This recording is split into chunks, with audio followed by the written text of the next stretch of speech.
Hello everyone, and welcome back to the Horror Halloween.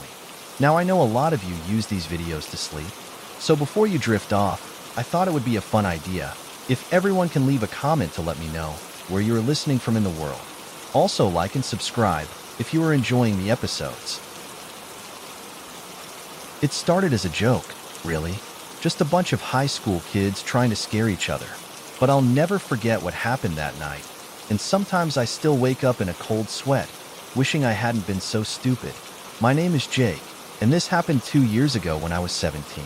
My friends and I, like most teens, thought we were invincible.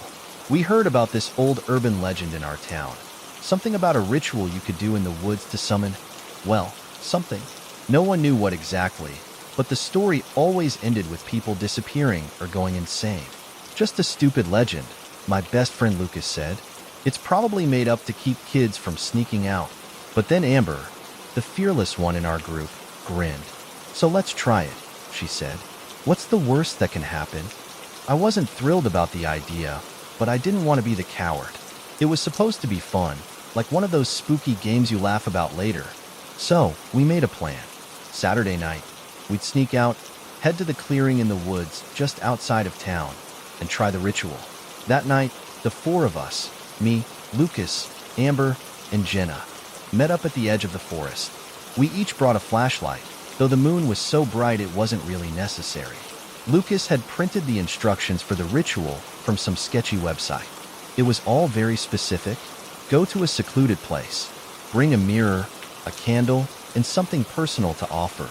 Say the words exactly as written, but don't stop halfway. Amber carried the candle, Lucas had a small hand mirror, and Jenna brought some old bracelet her grandmother had given her. I didn't have anything personal I wanted to offer, so I grabbed a lucky coin my dad gave me years ago. I told myself it didn't matter. This was all fake anyway. We reached the clearing around midnight. The trees loomed high above us, their branches twisting like skeletal fingers. The air was strangely still, and even though it wasn't cold, I felt a chill. Lucas set the mirror on the ground. Amber lit the candle, and we all sat in a circle. You sure about this? Jenna asked, her voice shaky. Come on, don't chicken out, Amber teased, though I noticed her smile didn't quite reach her eyes. Lucas read the words from the paper, his voice low and steady. Spirits of the unseen, hear our call. We offer this token to cross the veil. He paused and looked at us. Now we each put our item on the mirror. One by one, we placed our offerings on the mirror. The flame from the candle flickered, even though there was no wind. My stomach twisted, but I told myself it was just my imagination. Now we blow out the candle and wait, Lucas said. Amber leaned forward and puffed out the flame. Darkness closed in around us, and for a moment, everything was silent. Too silent. No crickets, no rustling leaves, nothing. I felt like the forest was holding its breath. We waited. 10 seconds. 30. A minute. See? Nothing's happening, I said, relieved, but then Jenna gasped. What's that? I followed her gaze and froze. The mirror. It was glowing faintly, like there was a light coming from underneath it. Okay, that's creepy, Amber said, trying to sound calm but failing. Lucas leaned closer, his face pale.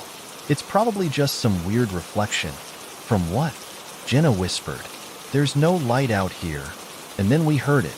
A low, rumbling sound, like distant thunder, except it wasn't coming from above. It was coming from beneath us. I don't like this, I said, my voice shaking. Let's go, Jenna said, scrambling to her feet. But before we could move, the ground beneath the mirror cracked open with a deafening noise. The crack widened, and something black and shapeless started oozing out. It wasn't smoke, and it wasn't liquid. It was wrong. Amber screamed, and Lucas grabbed the mirror, trying to throw it away. But the moment he touched it, the blackness shot up his arm like tendrils. He screamed in pain and dropped the mirror, clutching his hand. Run, I shouted, pulling Jenna to her feet. We bolted, stumbling through the dark forest, the sound of something slithering behind us. My heart pounded so hard I thought it might explode. I didn't dare look back. When we finally burst out of the woods and onto the main road, we collapsed, gasping for air. But Lucas wasn't with us. "Where's Lucas?" Amber cried, looking around frantically. I turned back toward the woods, dread pooling in my stomach. He was right behind us, but he wasn't. We called the police, though we didn't tell them the full story. Just that Lucas had gotten lost in the woods. They searched for days but found nothing. No sign of him. No footprints. It was like he'd vanished into thin air. The rest of us tried to move on, but things weren't the same. Amber started having nightmares, waking up screaming about shadows and whispers.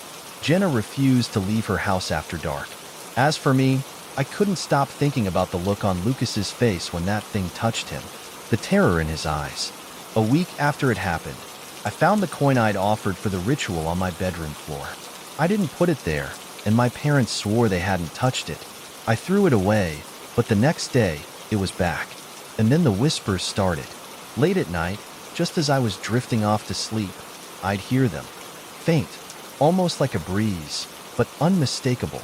My name, over and over. Jake, Jake. I don't know what we summoned that night, but I know it's still out there, watching, waiting. If you ever hear about a ritual like the one we did, don't try it. Don't be stupid like us, because some doors, once opened, can never be closed. When my cousin Emily invited me to her new place for the weekend, I didn't hesitate. It was the middle of October, and the air had a crisp, spooky vibe to it. Emily had just moved into an old Victorian house on the outskirts of town, one of those creaky, drafty places with a history. She'd always been into weird, old stuff, antiques, ghost stories, the works, so the house suited her. On the first night, we sat by the fireplace, the orange glow lighting up the room. Emily pulled out an old, dusty book she'd found in the attic. Its leather cover was cracked and brittle, and the pages smelled like mildew. "Check this out," she said, flipping through it. The book was filled with handwritten notes in a language I didn't recognize. Some pages had drawings, creepy sketches of symbols and stick figure people surrounded by fire. "What is it?"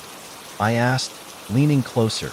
"I think it's a ritual book," Emily said, her eyes gleaming with excitement. "Look at this one. It's called The Candleman's Summoning." She pointed to a page with a crude drawing of a tall, thin figure holding a candle. Beneath it was a list of instructions written in jagged handwriting. "It says if you do the ritual, you can ask him for anything," she continued. "Wealth, power, love, whatever you want. But you have to follow the rules exactly." I laughed nervously.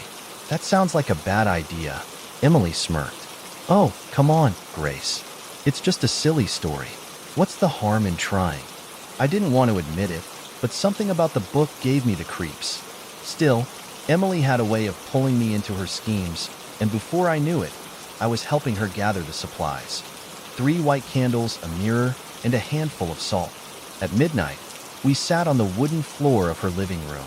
The air felt heavier somehow, like the house was holding its breath. Emily placed the mirror against the wall and arranged the candles in a triangle around it. She sprinkled the salt in a circle around us, just like the book instructed. "Ready?" she asked, lighting the candles. "Not really," I admitted, but she just grinned and opened the book. She read the words aloud, her voice steady. "Candleman, Candleman, keeper of the flame, we call upon you by your name. Appear before us, hear our plea, and grant the wish we give to thee." The room grew colder, and the flames of the candles flickered wildly. I wrapped my arms around myself, trying to shake off the chill.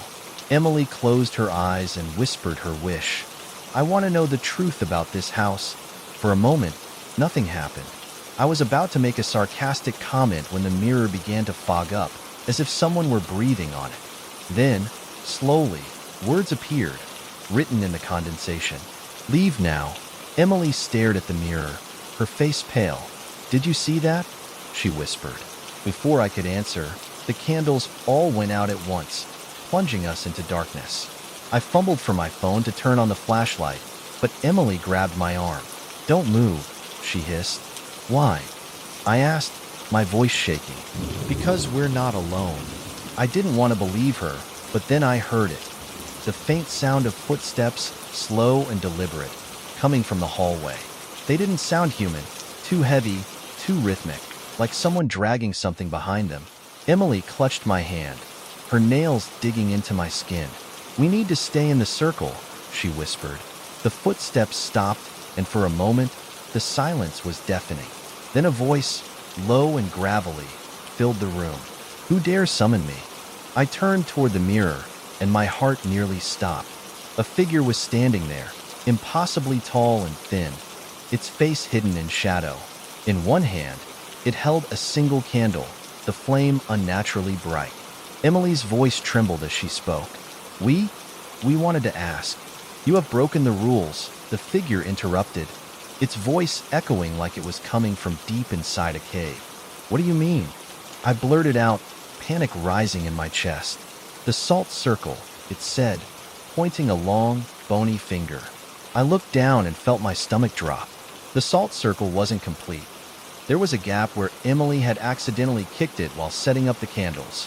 I didn't mean to," Emily stammered. The candleman didn't respond.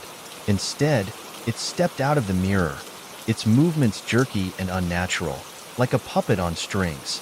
The air grew colder with every step it took, and the flame on its candle burned brighter. "We have to get out of here," I whispered.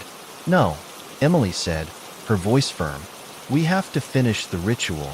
She grabbed the book and frantically flipped through the pages, but the candleman was faster. In a single stride, it was standing over her. She screamed as its long fingers reached for her, the flame of its candle casting eerie shadows on the walls. I didn't think. I just acted. I grabbed the mirror and threw it at the candleman with all my strength. The glass shattered, and for a brief moment, the figure froze, its candle flickering wildly. "Run!" I screamed, pulling Emily to her feet. We bolted out of the house and didn't stop until we reached the street. Only then did I turn around. The house was dark and silent, but I could feel something watching us from the broken window. Emily moved out of that house the next day. She never talked about what she saw that night, and I didn't press her. But sometimes, when I'm alone at night, I see flickering candlelight in the corner of my eye, and I hear a voice whispering from the shadows. "You broke the rules. If you ever find an old book with strange rituals, don't be curious. Don't be brave. Some things are better left alone, no matter how tempting they might seem." My name is Clara, and this story has haunted me for years. I've told myself over and over it wasn't real, that my memory is playing tricks on me, but deep down, I know what happened that night was real. I'll never forget it, and I hope sharing it will stop someone else from making the same mistake. It all started with a dare. My friends and I were bored during a sleepover, scrolling through TikTok and laughing at all the trending challenges. That's when Becca, always the daring one, found a video about an old ritual called the Dollmaker's Oath. The video was creepy. It showed a dimly lit room with a ragged, handmade doll sitting in the center of a circle drawn with chalk. The narrator explained that if you followed the steps correctly, you could ask the dollmaker for a wish. The catch? If you didn't finish the ritual, the dollmaker would take something precious from you. "We should totally do this," Becca said, her eyes sparkling with excitement. "No way," I said. "That's just some stupid internet hoax." "Or it's not," she shot back, grinning. "Come on, Clara. Where's your sense of adventure?" Maggie, the quietest in our group, looked uneasy. "It sounds dangerous. What if it's real?" "It's not real," Becca said, rolling her eyes. "It's just for fun. Besides, don't you want to know if it works?" Against my better judgment, I agreed. Becca was persuasive like that, and I didn't want to seem like the buzzkill. We gathered the supplies the ritual required. A doll, Becca had an old, threadbare one from her childhood, some chalk to draw the circle, and a few drops of blood from each of us. That last part made me hesitate, but Becca waved it off. "It's just a pinprick," she said. At exactly midnight, we set up in Becca's basement. The air down there was cold and damp, and the dim light bulb hanging from the ceiling barely illuminated the space. Becca drew a perfect circle on the concrete floor and placed the doll in the center. "Okay," she said, reading from the instructions on her phone. "Now we each prick our finger and let a drop of blood fall into the circle." Maggie looked pale but didn't argue. One by one, we pricked our fingers and let the blood drip onto the chalk circle. "Now what?" I asked, my voice shaky. Becca read the next step. We hold hands and say, Dollmaker, Dollmaker, come to us. Hear our plea. We give our blood to pay your fee. We linked hands, and together, we recited the words. The moment we finished, the light bulb flickered, and I swear I felt the temperature drop even more. That's just the basement, I said quickly, trying to convince myself. But then the doll moved. It was subtle at first, just a little twitch of its head. I thought I imagined it until Maggie gasped. Did you see that? She whispered. Stop messing around, I said, though my voice betrayed my fear. I'm not. Maggie insisted. The doll moved again, this time turning its head to face us. Its button eyes glinted in the dim light, and its stitched mouth curled into a faint smile. What the? I started, but Becca cut me off. It's working, she said, her voice filled with a mix of fear and excitement. The chalk circle began to glow faintly, and the air grew heavier, like something unseen was pressing down on us. Then we heard it, footsteps, slow, deliberate, and coming from nowhere. I don't like this, Maggie said, her voice trembling. Let's stop. No, Becca snapped. We're almost there. The footsteps grew louder, and suddenly, the shadows in the corners of the basement seemed to deepen, twisting and writhing like they were alive. Who summons the dollmaker? A deep, gravelly voice asked. I whipped around, but there was no one there. Just the doll, now sitting upright in the circle. Becca, still holding my hand, took a deep breath and spoke. We did. We want to make a wish. The voice chuckled, a low, menacing sound that made my stomach churn. What will you give in return? It asked. What do you mean? Becca said, her bravado faltering. The doll's head tilted, and the voice came again, this time from directly behind us. A wish requires payment, something of equal value. Becca hesitated, glancing at me and Maggie. We already gave our blood, she said. The voice laughed again, louder this time. Blood is only the invitation. The payment is yet to come. I don't like this, Maggie whispered, her grip on my hand tightening. Maybe we should stop, I said, my heart pounding. But Becca shook her head. No, we've come this far. She looked back at the doll and said, I wish for $1 million. The basement went silent. The air was so still it felt like time had stopped. Then the voice returned, colder and more menacing than before. Your wish is granted. Payment will be taken. Before any of us could react, the doll's button eyes fell off, landing with a sharp clink on the floor. Its stitched mouth ripped open, revealing a gaping void. The light bulb exploded, plunging us into darkness. I don't remember much of what happened next, just flashes of chaos. Shadows moved around us, and Maggie screamed. A sound I'll never forget. I tried to grab her, but something yanked her away, and her scream was cut off abruptly. Stop, please, I shouted, but the voice only laughed. When the lights finally flickered back on, Maggie was gone. Becca and I were left standing in the middle of the circle, the doll lying limp on the ground. What happened? I whispered, tears streaming down my face. Becca was shaking, her face pale. I don't know, she said. I don't know. We searched the basement, the house, the yard, everywhere, but Maggie was nowhere to be found. It was like she'd vanished into thin air. The police didn't believe us when we told them she'd disappeared during the night. We didn't tell them about the ritual or the dollmaker. Who would believe that? They assumed she ran away, but I knew the truth. A week later, Becca got a package in the mail. It was filled with cash, exactly $1 million. She tried to tell herself it was a coincidence, but I could see the guilt eating away at her. As for me, I couldn't sleep. Every night, I heard footsteps outside my bedroom door, slow and deliberate, just like in the basement. And sometimes, when I closed my eyes, I saw Maggie's face, her mouth open in a silent scream. If you ever come across a ritual like this, don't do it. No amount of money or power is worth what we lost that night. The dollmaker always takes more than you're willing to give. When my friend Ethan invited me to his family's cabin for a weekend getaway, I didn't think twice about saying yes. The cabin was deep in the woods, miles from the nearest town. and it seemed like the perfect escape from the noise of our senior year stress. It was just going to be me, Ethan, and our mutual friend Mia. A quiet weekend with no cell service and no distractions. Just us, some board games, and a campfire. Or at least, that was the plan. Ethan's family had owned the cabin for decades. It was old, with creaky wooden floors and walls covered in faded photos of ancestors long gone. The place smelled of pine and damp earth. It had a kind of eerie charm, but I didn't think much of it at first. The trouble started on our second night there.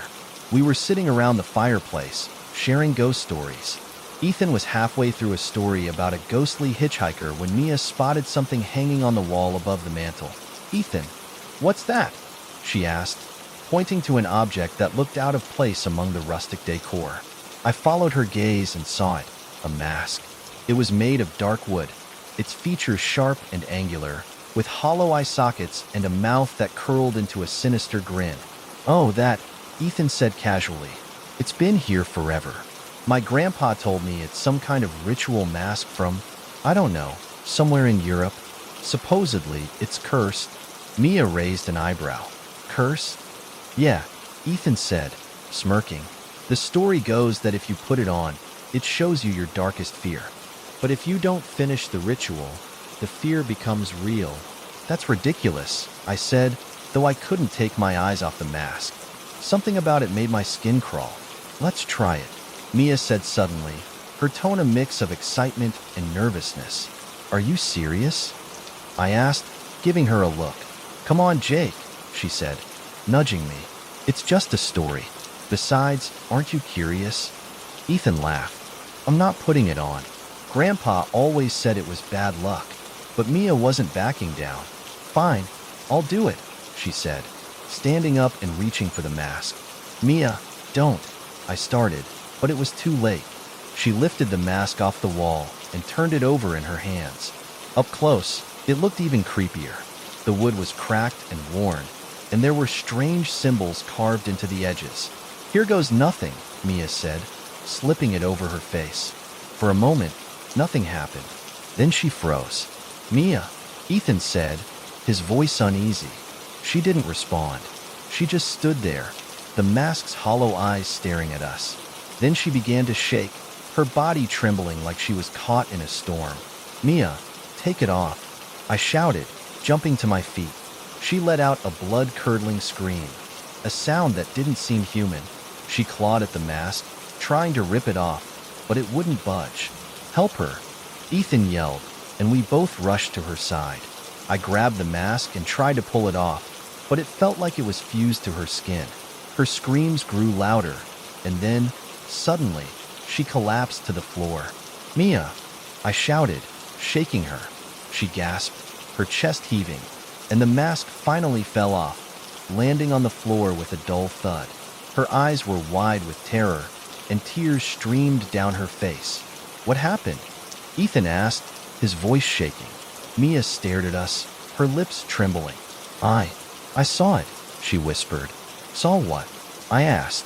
"My fear," she said, her voice barely audible. "It felt real.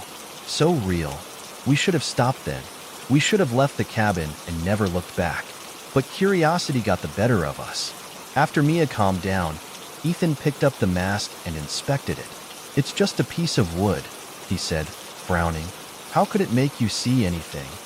"I'm telling you, it wasn't just in my head," Mia insisted. "It was like I was there, living it. I saw my parents, and they were gone. I was all alone." Ethan rolled his eyes.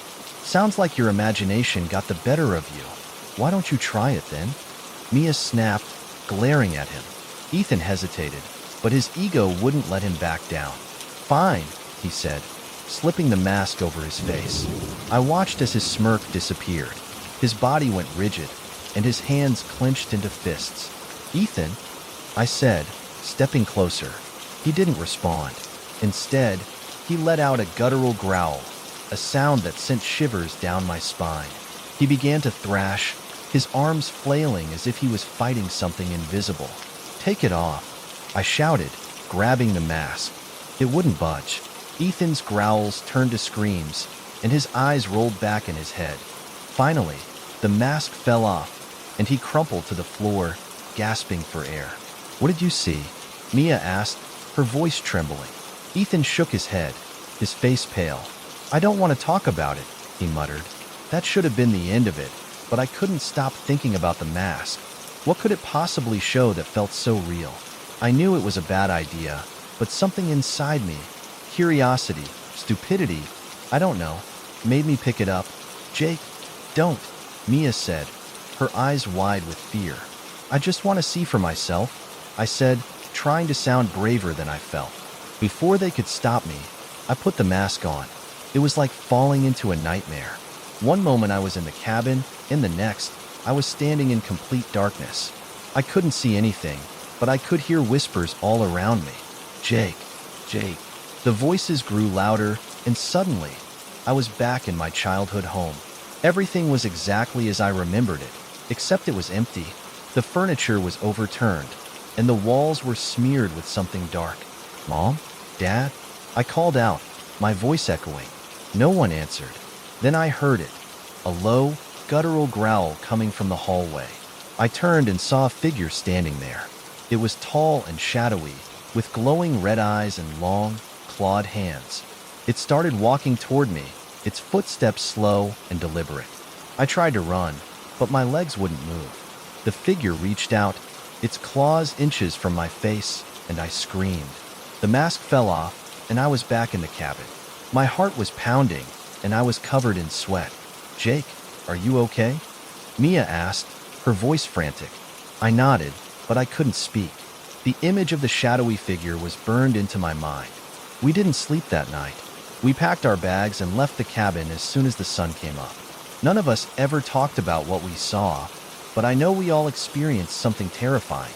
I don't know where that mask came from or what power it holds, but I'll never forget the fear it showed me. And if you ever come across something like it, do yourself a favor. Leave it alone. Some rituals aren't meant to be completed, and some fears are better left unseen. When my cousin Harper invited me to spend the summer at her family's Victorian-style house in the countryside, I thought it would be a quiet, relaxing getaway. I had just finished my junior year, and the idea of spending some time in a big, old house sounded like the perfect escape from my overly busy life. The house was massive, with tall windows, creaky wooden floors, and a sprawling garden that seemed to stretch forever. Harper's family had lived there for generations, and every room was filled with antiques, portraits, and heirlooms. One evening, while exploring the attic, Harper and I stumbled upon something that changed everything. The attic was a treasure trove of old furniture, dusty trunks, and forgotten knickknacks. Sunlight streamed through the small round window, illuminating particles of dust that hung in the air. Harper and I were rummaging through a pile of books when she found it, an ornate mirror hidden under a tattered sheet. "Whoa," she said, pulling the sheet away. The mirror was beautiful but unsettling. Its frame was carved with intricate designs, twisting vines, strange symbols, and what looked like faces screaming in agony. The glass itself had a faint red tint, like it was stained with blood. "This is creepy," I said, stepping back. Harper, of course, was fascinated. "It's probably worth a fortune," she said, running her fingers over the frame. "Where did it come from?" I asked. Harper shrugged. "I don't know. This house is full of weird stuff. Let's take it downstairs and clean it up." We carried the mirror down to Harper's room and set it against the wall. As we cleaned it, Harper noticed something strange. "Look," she said, pointing at the edge of the frame. "There's writing here." I leaned closer and saw the words etched into the wood. They were in Latin, but luckily, Harper had taken Latin in school and could translate it. It says, "Speak the words and see the truth. Pay the price to reveal your fate." I laughed nervously. "That sounds like the start of a horror movie." Harper smirked. "Or a fun mystery." She grabbed her phone and Googled the phrase. After a few minutes of searching, she found a website about occult objects. According to the site, the mirror was called the Crimson Mirror, and it was used in an ancient ritual to glimpse the future. Apparently, you light a candle, stand in front of the mirror, and say this incantation, Harper said, showing me the screen. "No way," I said immediately. "This is how people get cursed in stories like this." "Oh," Come on, Riley, Harper said. It's probably just an old superstition. Besides, wouldn't you want to know your future? Nope, I said firmly. Not if it means messing with something like this. But Harper wasn't listening. That night, after dinner, Harper called me to her room. I walked in and saw the mirror propped up on her desk with a single candle burning in front of it. What are you doing? I asked, already knowing the answer. Just trying it out, she said, grinning. Relax. If nothing happens, we'll laugh about it. If something does, well, then we'll know it works. I hesitated. This is a bad idea. Then don't do it, Harper said with a shrug. I'll go first. She stood in front of the mirror, her face lit by the flickering candlelight. She took a deep breath and recited the incantation from the website. Ostend mihi veritatem. Ostend mihi fata mea. For a moment, nothing happened. Then the glass of the mirror darkened, as if a shadow was spreading across it. Harper, stop, I said, my voice shaking. She didn't move. She was staring at the mirror, her eyes wide. Do you see that? She whispered. I looked into the glass, and my stomach turned. Shapes were forming in the darkness, twisting, writhing shapes that didn't look human.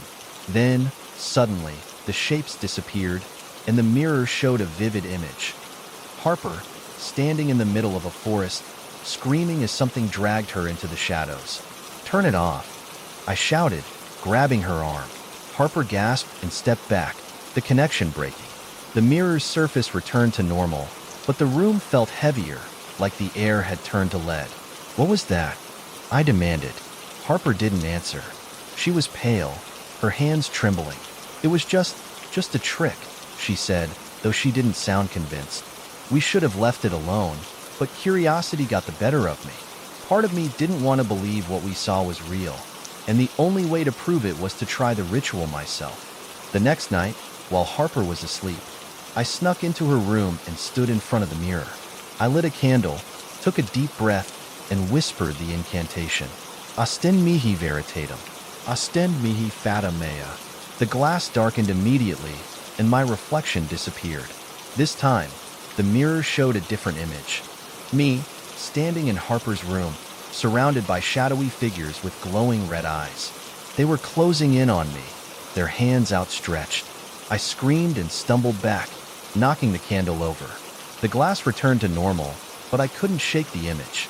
The next morning, I told Harper what I had done. She was furious at first, but then she admitted she'd been having nightmares ever since she used the mirror. We need to get rid of it, I said. Harper agreed, and we decided to take the mirror to the woods and smash it. That afternoon, we carried it out to a clearing and threw it on the ground. Harper grabbed a rock and smashed the glass, shattering it into 1,000 pieces. Done, she said, dusting off her hands. But as we turned to leave, a strange wind swept through the clearing, carrying whispers that sent chills down my spine. I looked back and saw the shards of glass glowing faintly. Let's get out of here, I said, pulling Harper along. That night, the nightmares began. I dreamt of the shadowy figures every time I closed my eyes. They whispered my name, their voices low and menacing. Harper wasn't sleeping either. She said she kept hearing footsteps outside her door. Then, the strange things started happening. Doors would slam on their own. Objects would move when no one was looking. And every time we passed a mirror, we thought we saw something lurking in the reflection. Something that wasn't us. One night, Harper woke me up, her face pale. It's back, she whispered. I followed her to her room, and my heart dropped. The crimson mirror was there, fully intact, leaning against the wall like we'd never smashed it. We didn't know what to do. We thought about calling someone, a priest, an expert in the occult, but we were too scared to explain what was happening. Desperate, we turned to the website where Harper had found the ritual. Buried in the comments section was a warning. If you begin the ritual, you must finish it. To leave it incomplete is to invite the shadows into your life. What does that mean? Harper asked, her voice trembling. I think we have to let the mirror show us our fate, I said, though the thought terrified me. Harper shook her head. No, there has to be another way, but there wasn't. That night, we lit the candle again and stood in front of the mirror together. We recited the incantation, our voices shaking. Ostend nobis veritatem. Ostend nobis fata nostra. The glass darkened, and the shadows returned. This time, they didn't stay in the mirror. They spilled out, filling the room with darkness so thick we couldn't see. Then the whispers started. You invited us. You belong to us now. The shadows closed in, and I felt something cold brush against my arm. Harper screamed, and I grabbed her hand, holding on as tightly as I could. Show us our fate, I shouted, my voice cracking. The shadows froze, and the glass of the mirror lit up with a blinding red light. For a moment, I saw our reflections, but they weren't us. They were pale, gaunt, and lifeless, with hollow eyes that stared back at us with pity. Then the mirror shattered, and the shadows disappeared. We left the house the next morning and never went back. Harper's family sold it, and the new owners reportedly found nothing unusual about the place. But Harper and I know better. To this day, we avoid mirrors, especially ones that look old. And sometimes, when I'm alone at night, I think I hear whispers coming from the dark corners of my room. If you ever come across a strange mirror with crimson glass, do yourself a favor. Leave it where you found it. Some reflections are better left unseen. When my friend Olivia invited me to her 18th birthday sleepover, I wasn't expecting anything out of the ordinary. We were a small group of 5. Me, Olivia, her cousin Jenna, our mutual friend Chris, and a new girl from school, Nina. Olivia's parents had gone out of town for the weekend, leaving us the house to ourselves. Olivia was always the adventurous one, the kind of person who loved to push boundaries. That night, after we'd finished pizza and a few rounds of truth or dare, she brought up something she'd been planning for weeks. So, Olivia began, her eyes glinting mischievously. Have you guys ever heard of the candle circle ritual? The rest of us exchanged puzzled looks. It's supposed to let you talk to spirits, Olivia explained. You light a circle of candles, ask the right questions, and the spirits answer. It's like a Ouija board, but cooler. That sounds like a terrible idea, Chris said, shaking his head. Oh, come on, Olivia said, rolling her eyes. It's just for fun. Besides, it's my birthday. Don't be such a buzzkill. I don't know, Jenna said nervously. What if something goes wrong? Nothing's going to happen, Olivia insisted. It's just a game. Nina, who had been quiet most of the night, suddenly perked up. I've heard of it, she said, but you're supposed to follow the rules exactly. Otherwise, she trailed off, her expression unreadable. Otherwise what? I asked, my curiosity piqued. Otherwise, you might invite something dangerous, Nina said softly. Olivia laughed. Dangerous? Please. It's just an urban legend. We'll be fine. Against my better judgment, I agreed to join. After all, what's the worst that could happen? Olivia set up the ritual in the living room. She placed 6 candles in a perfect circle on the floor, one for each of us and an extra one in the center. She handed out lighters and instructed us to sit cross-legged around the circle. All right, Olivia said, grinning. Here's how it works.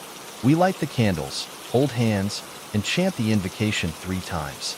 Then we ask questions, and the flame of the center candle will flicker for yes or stay still for no. That's it, Chris asked skeptically. That's it, Olivia confirmed. Easy, right? We lit our candles and joined hands, the flickering flames casting eerie shadows on the walls. Olivia led the chant. Spirits of the circle, we call to you. Hear our voices and show us the truth. We repeated the chant twice more. The air seemed to grow heavier, and the room felt colder, though none of us said anything. Okay, Olivia said, her voice low. Let's start. At first, the questions were harmless. Olivia asked if there was a spirit with us, and the center candle flickered. Chris rolled his eyes, convinced Olivia was blowing on it. Then Jenna asked, Are you friendly? The candle's flame didn't move. Very funny, Olivia, Chris muttered, but Olivia swore she hadn't done anything. Let me try, Nina said. She leaned forward slightly, her tone serious. Who are you? The room fell silent. The candle's flame grew taller, then dimmed. The shadows on the walls seemed to twist unnaturally. I don't like this, Jenna whispered. Relax, Olivia said, though she sounded less confident now. I cleared my throat. What do you want? The flame flared up again, almost reaching the ceiling, before shrinking back to normal. The sudden movement startled all of us. "That's enough," Chris said, pulling his hands away. "No," Olivia snapped. "You can't break the circle." But it was too late. The moment Chris let go, the candles flickered wildly, and the room filled with an icy wind that came from nowhere. "What did you do?" Olivia yelled. Her voice panicked. "I didn't mean to," Chris started, but he was cut off by a loud bang as the front door slammed shut on its own. The lights in the house flickered and went out, leaving us in complete darkness except for the glow of the candles. The shadows on the walls grew darker and seemed to move on their own. "Spirits of the circle, we release you," Olivia shouted, trying to end the ritual. The center candle went out with a hiss, plunging the room into silence. For a moment, I thought it was over. Then we heard it, a faint whisper, so soft it was almost inaudible. "Who broke the circle?" I froze. The voice didn't belong to any of us. It was low, gravelly, and filled with malice. "Who's there?" Nina asked, her voice trembling. The shadows began to converge in the center of the room, forming a shape, tall, humanoid, but wrong. Its limbs were too long, its head tilted at an unnatural angle. Its eyes glowed faintly, like embers in a dying fire. "Run!" I shouted, scrambling to my feet. We bolted for the front door, but it wouldn't budge. It was as if it had been sealed shut. The thing in the center of the room didn't chase us. It just stood there, watching, its head swiveling to follow our every move. "What do we do?" Jenna cried, tears streaming down her face. Nina grabbed my arm. "We have to finish the ritual," she said. "How?" I asked, panic rising in my chest. "We have to restore the circle," Nina said, her voice firm despite the terror in her eyes. "And we have to apologize." Olivia nodded, her bravado completely gone. "Everyone back in the circle. Now." We hesitated for a moment, but the thing in the room took a step toward us, its movements jerky and unnatural. That was all the motivation we needed. We relit the candles with trembling hands and sat back in the circle. Olivia led the chant again, her voice shaky but determined. "Spirits of the circle, we call to you. Hear our voices and forgive our transgression." We repeated the chant 3 times. The air grew heavier, and the shadows around us seemed to pulse. "Please," Olivia said, her voice cracking. "We're sorry. We didn't mean to disturb you."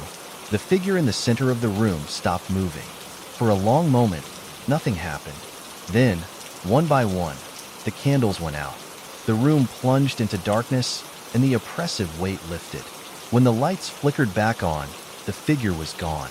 We didn't sleep that night. We sat together in the living room, too afraid to leave the circle of light cast by the one remaining candle. The next morning, Olivia's parents returned to find us huddled together, pale and exhausted. We didn't tell them what had happened. For weeks after that night, I couldn't shake the feeling that something was watching me. I'd catch glimpses of movement in the corner of my eye, but when I turned, there was nothing there. We never spoke of the ritual again. Olivia stopped bringing up scary games, and the rest of us avoided her house entirely. But sometimes, late at night, I hear a faint whisper in the darkness. "Who broke the circle?" I've always loved libraries. They're quiet, peaceful, and full of stories waiting to be discovered. But now, whenever I walk into one, my chest tightens and my stomach churns. Because of what happened last year, I can't step foot in a library without remembering that night. It all started with a dare. My best friend, Leo, and I were spending the summer volunteering at the local library. It wasn't exciting, but it was better than being stuck at home. Plus, our friend Maya worked there, and she always found ways to make things interesting. One evening, after the library closed, Maya told us about something she'd read online. "There's this ritual," she said, lowering her voice like she was sharing a secret. "It's supposed to summon the Watcher of the Pages." Leo raised an eyebrow. "The what now?" "The Watcher of the Pages," Maya repeated. "Supposedly, it's some kind of spirit or guardian that lives in libraries. If you perform the ritual correctly, it shows itself to you." "That sounds like nonsense," I said, laughing nervously. "Probably, Maya admitted. But don't you want to find out? Leo grinned. I'm in. I should have said no. I should have walked away right then and there. But peer pressure is a powerful thing, and I didn't want to be the only one backing out. What do we have to do? I asked reluctantly. Maya pulled out her phone and read the instructions. You need a library after dark. You need to choose 5 books. One about life, one about death, one about dreams, one about history, and one about the unknown. Arrange the books in a circle. Light a single candle in the center. Close your eyes. Place your hands on the books and say, Watcher of the pages, we seek your wisdom. That's it, Leo asked. That's it, Maya said. But there's one rule. Once you start the ritual, you can't stop until it's over. What happens if you stop? I asked. Maya hesitated. I don't know. But every story I read said not to. I should have taken that as a sign to leave. Instead, I helped Maya and Leo set up the ritual. The library after dark was a different world. The usual warmth of the place was gone, replaced by a strange stillness that made the hairs on my neck stand up. We found the books we needed and arranged them in a circle on the floor of the reference section. Maya lit the candle, and we sat around it, the flickering light casting eerie shadows on the bookshelves. Are we really doing this? I asked, my voice barely above a whisper. It's just a game, Leo said, though he sounded less confident than usual. We placed our hands on the books, closed our eyes, and chanted together. Watcher of the pages, we seek your wisdom. We waited. At first, nothing happened. Then I felt it, a faint breeze, even though the library's windows were shut tight. Do you feel that? Maya whispered. Before we could answer, the candle's flame flared, casting long, dancing shadows across the room. When I opened my eyes, the books had shifted. What the?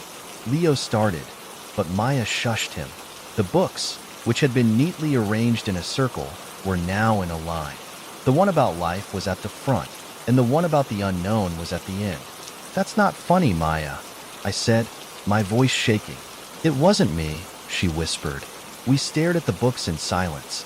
The air felt heavier, like the library itself was holding its breath. We should stop, I said, trying to keep my voice steady. No, Maya snapped. We can't stop. Remember the rule? Leo nodded. Let's just keep going. Maybe it'll end soon. Reluctantly, we placed our hands back on the books and chanted again. Watcher of the pages, we seek your wisdom. This time, the room grew colder. The candle's flame flickered wildly, and I swore I saw movement out of the corner of my eye. Did you see that? Leo whispered. See what? Maya asked, her voice trembling. I thought I saw something, he said. I looked around nervously. The shadows between the bookshelves seemed darker, deeper, like they were alive.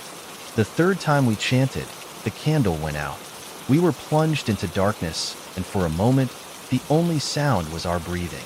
Then we heard it, a soft rustling, like pages turning. Maya, I whispered, my voice shaking. What's happening? I don't know, she admitted. The rustling grew louder, closer, until it sounded like it was coming from all around us. I fumbled for my phone and turned on the flashlight. What I saw made my blood run cold. The bookshelves were moving. Slowly, silently, they were shifting closer together, like the library was closing in on us. We need to leave, Leo said, his voice rising in panic.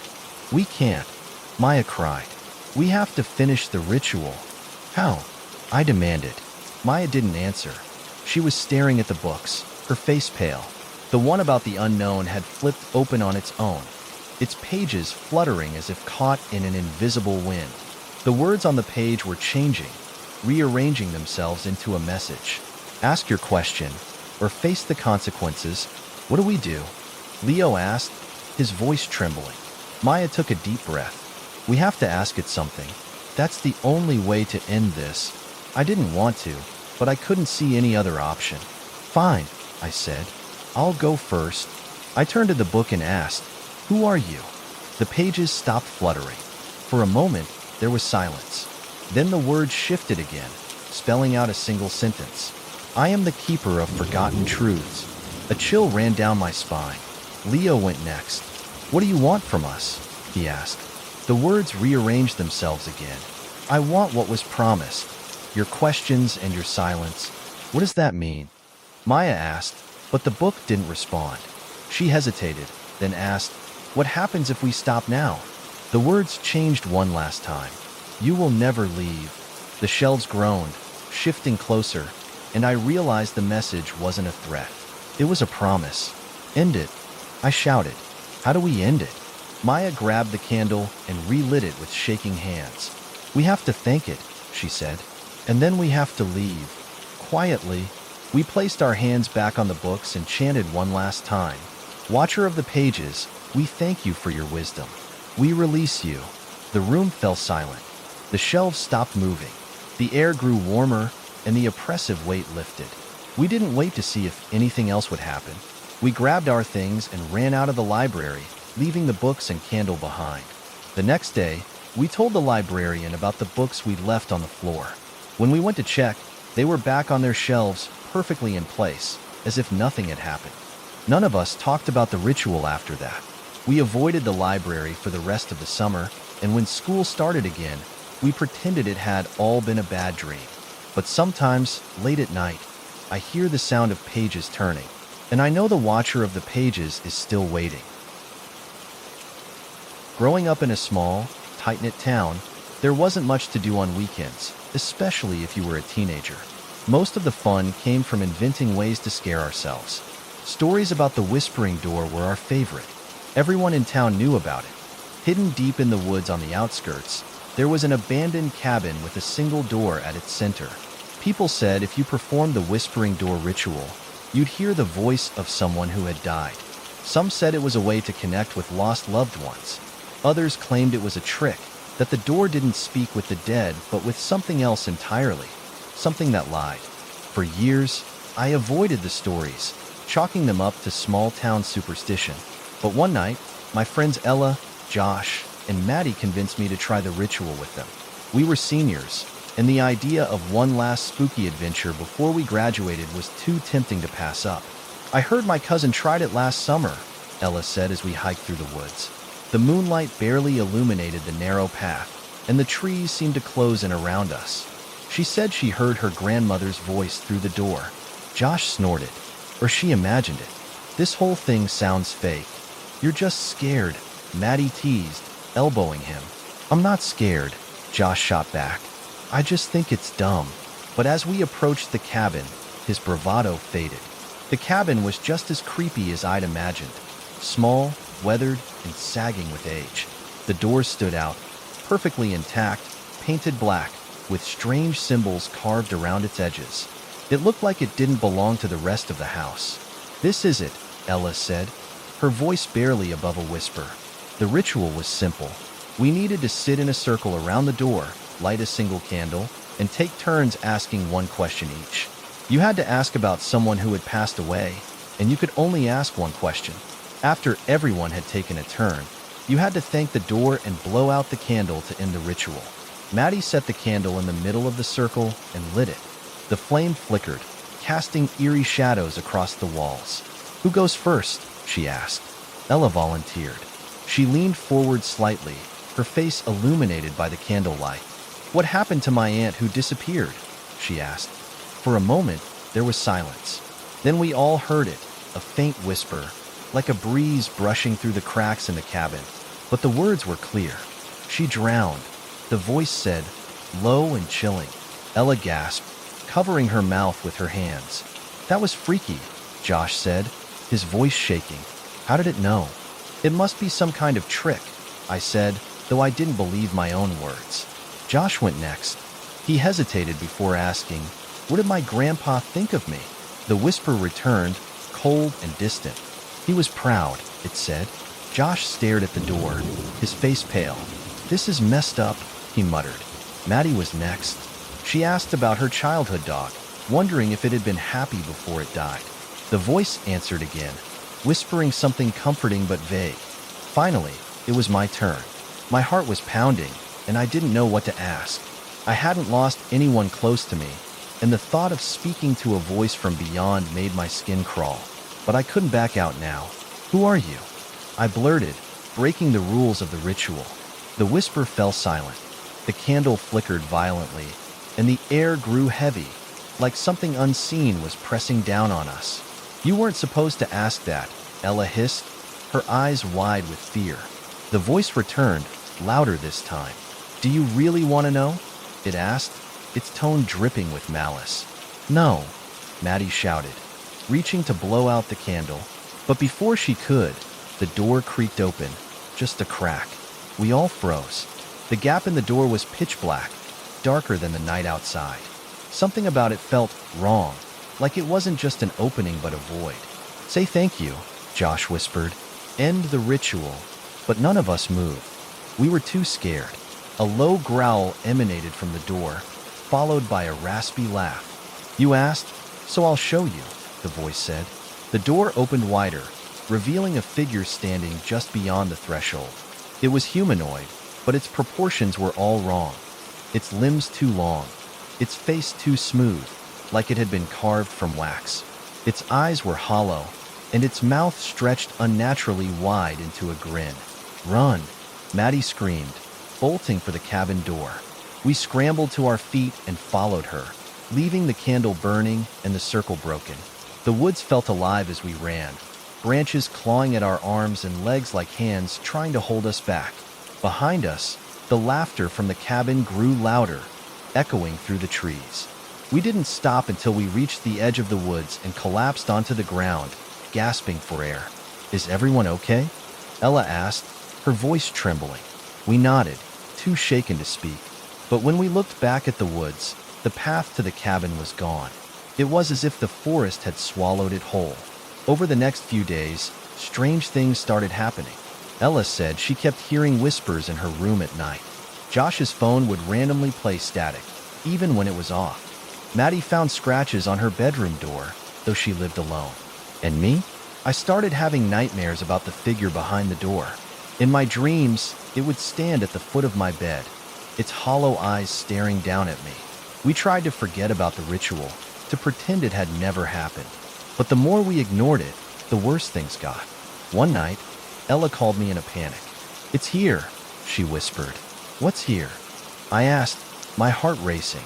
"The thing from the door," she said. "It's outside my house. I can hear it laughing."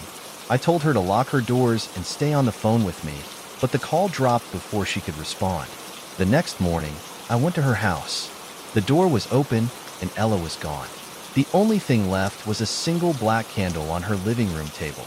After Ella disappeared, the rest of us knew we had to do something. Maddie found an old forum online with instructions on how to reverse the whispering door ritual. We needed to go back to the cabin, light a new candle, and apologize for breaking the rules. Then we had to close the door and seal it with salt. "I'm not going back there," Josh said, his voice shaking. "You have to," Maddie said. "We all do. It's the only way to fix this." Reluctantly, we agreed. The path to the cabin was back, as if it had been waiting for us. The door was wide open, and the air around it was ice cold. We lit the candle and placed it in the center of the circle. Maddie led the apology, her voice trembling. "We're sorry," she said. "We broke the rules, and we didn't mean to. Please forgive us." For a moment, nothing happened. Then the laughter returned, low and menacing. "You can't undo what's been done," the voice said, "but you can join her." The candle went out, and the door slammed shut with a deafening bang. The next thing I remember is waking up in my bed, drenched in sweat. For a moment, I thought it had all been a dream. But when I checked my phone, I saw messages from Maddie and Josh asking if I was okay. Ella was never found. We don't talk about the whispering door anymore.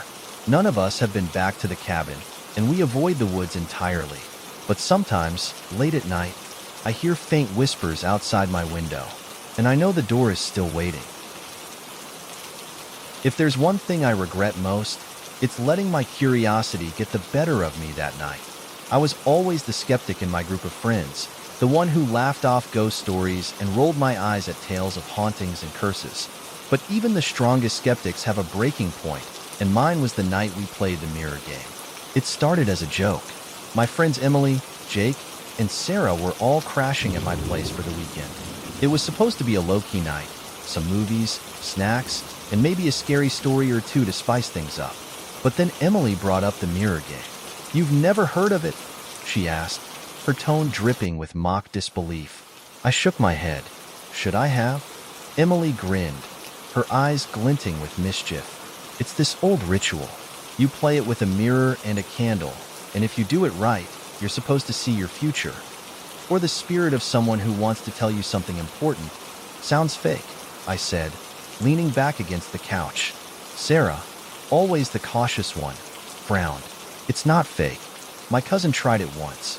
She said she saw something she wasn't supposed to, and afterward, weird stuff started happening to her." "Like what?" Jake asked, leaning forward.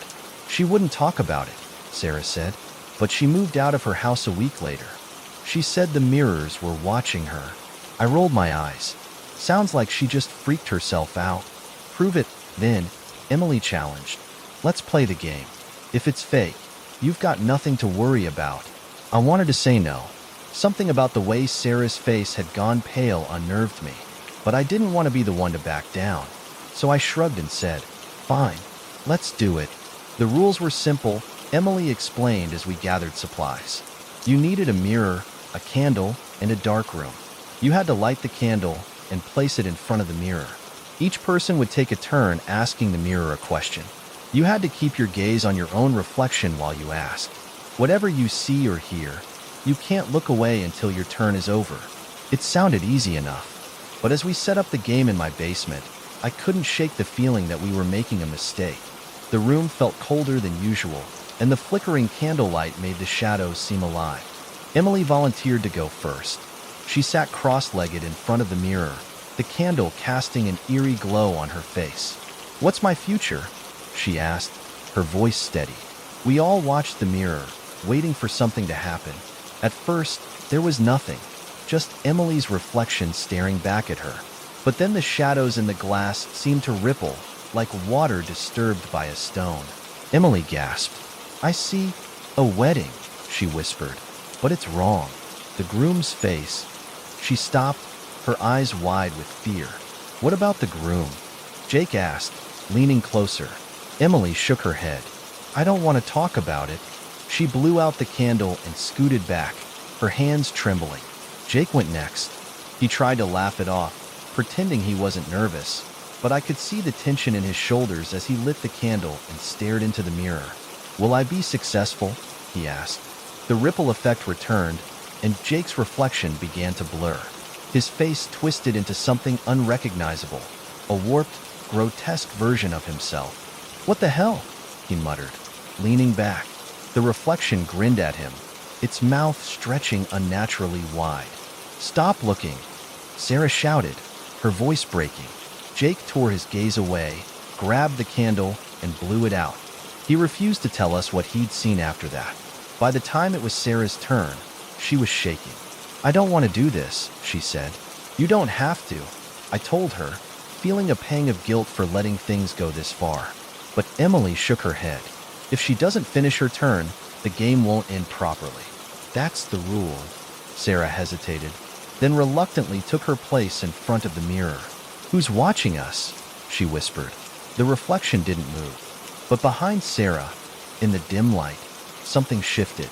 A shadow that didn't belong to any of us passed across the mirror, lingering just over her shoulder. "Do you see that?" I asked, my voice trembling. Sarah nodded, tears streaming down her face. "It's here," she whispered. The shadow leaned closer to her reflection, its form vaguely humanoid but wrong. Its arms too long, its head tilted at an unnatural angle. Sarah screamed and knocked the candle over, plunging us into darkness. I scrambled to turn on the lights, my heart pounding. When the basement was flooded with light again, the mirror was shattered, its shards scattered across the floor. "We need to leave," Sarah said, her voice shaking. "No," Emily said firmly. "We can't leave until everyone's taken their turn. That's the only way to close the game." "I'm not doing it," I said, backing away. "You have to," she insisted. "If you don't, the door stays open." "What door?" I demanded. Emily didn't answer. Reluctantly, I sat in front of the broken mirror, placing the candle on the floor. My reflection stared back at me in fragmented pieces, distorted and eerie. "What do you want from us?" I asked, my voice barely above a whisper. The candle flickered violently, and the shadows in the room seemed to deepen. From the shards of the mirror, a voice whispered, "You invited me." The shadows coalesced into a figure, standing just beyond the edge of the light. Its presence was suffocating, its form barely human. "In the game," the voice said, echoing in my head. "How?" I asked, my voice trembling. The figure pointed to the candle. I blew it out, and the room went silent. The oppressive presence lifted, but the basement felt wrong, like the air itself had been tainted. We left the house that night, too shaken to sleep. Emily stayed quiet, her usual bravado gone. Jake and Sarah refused to talk about what had happened, and none of us ever mentioned the game again. But things didn't go back to normal.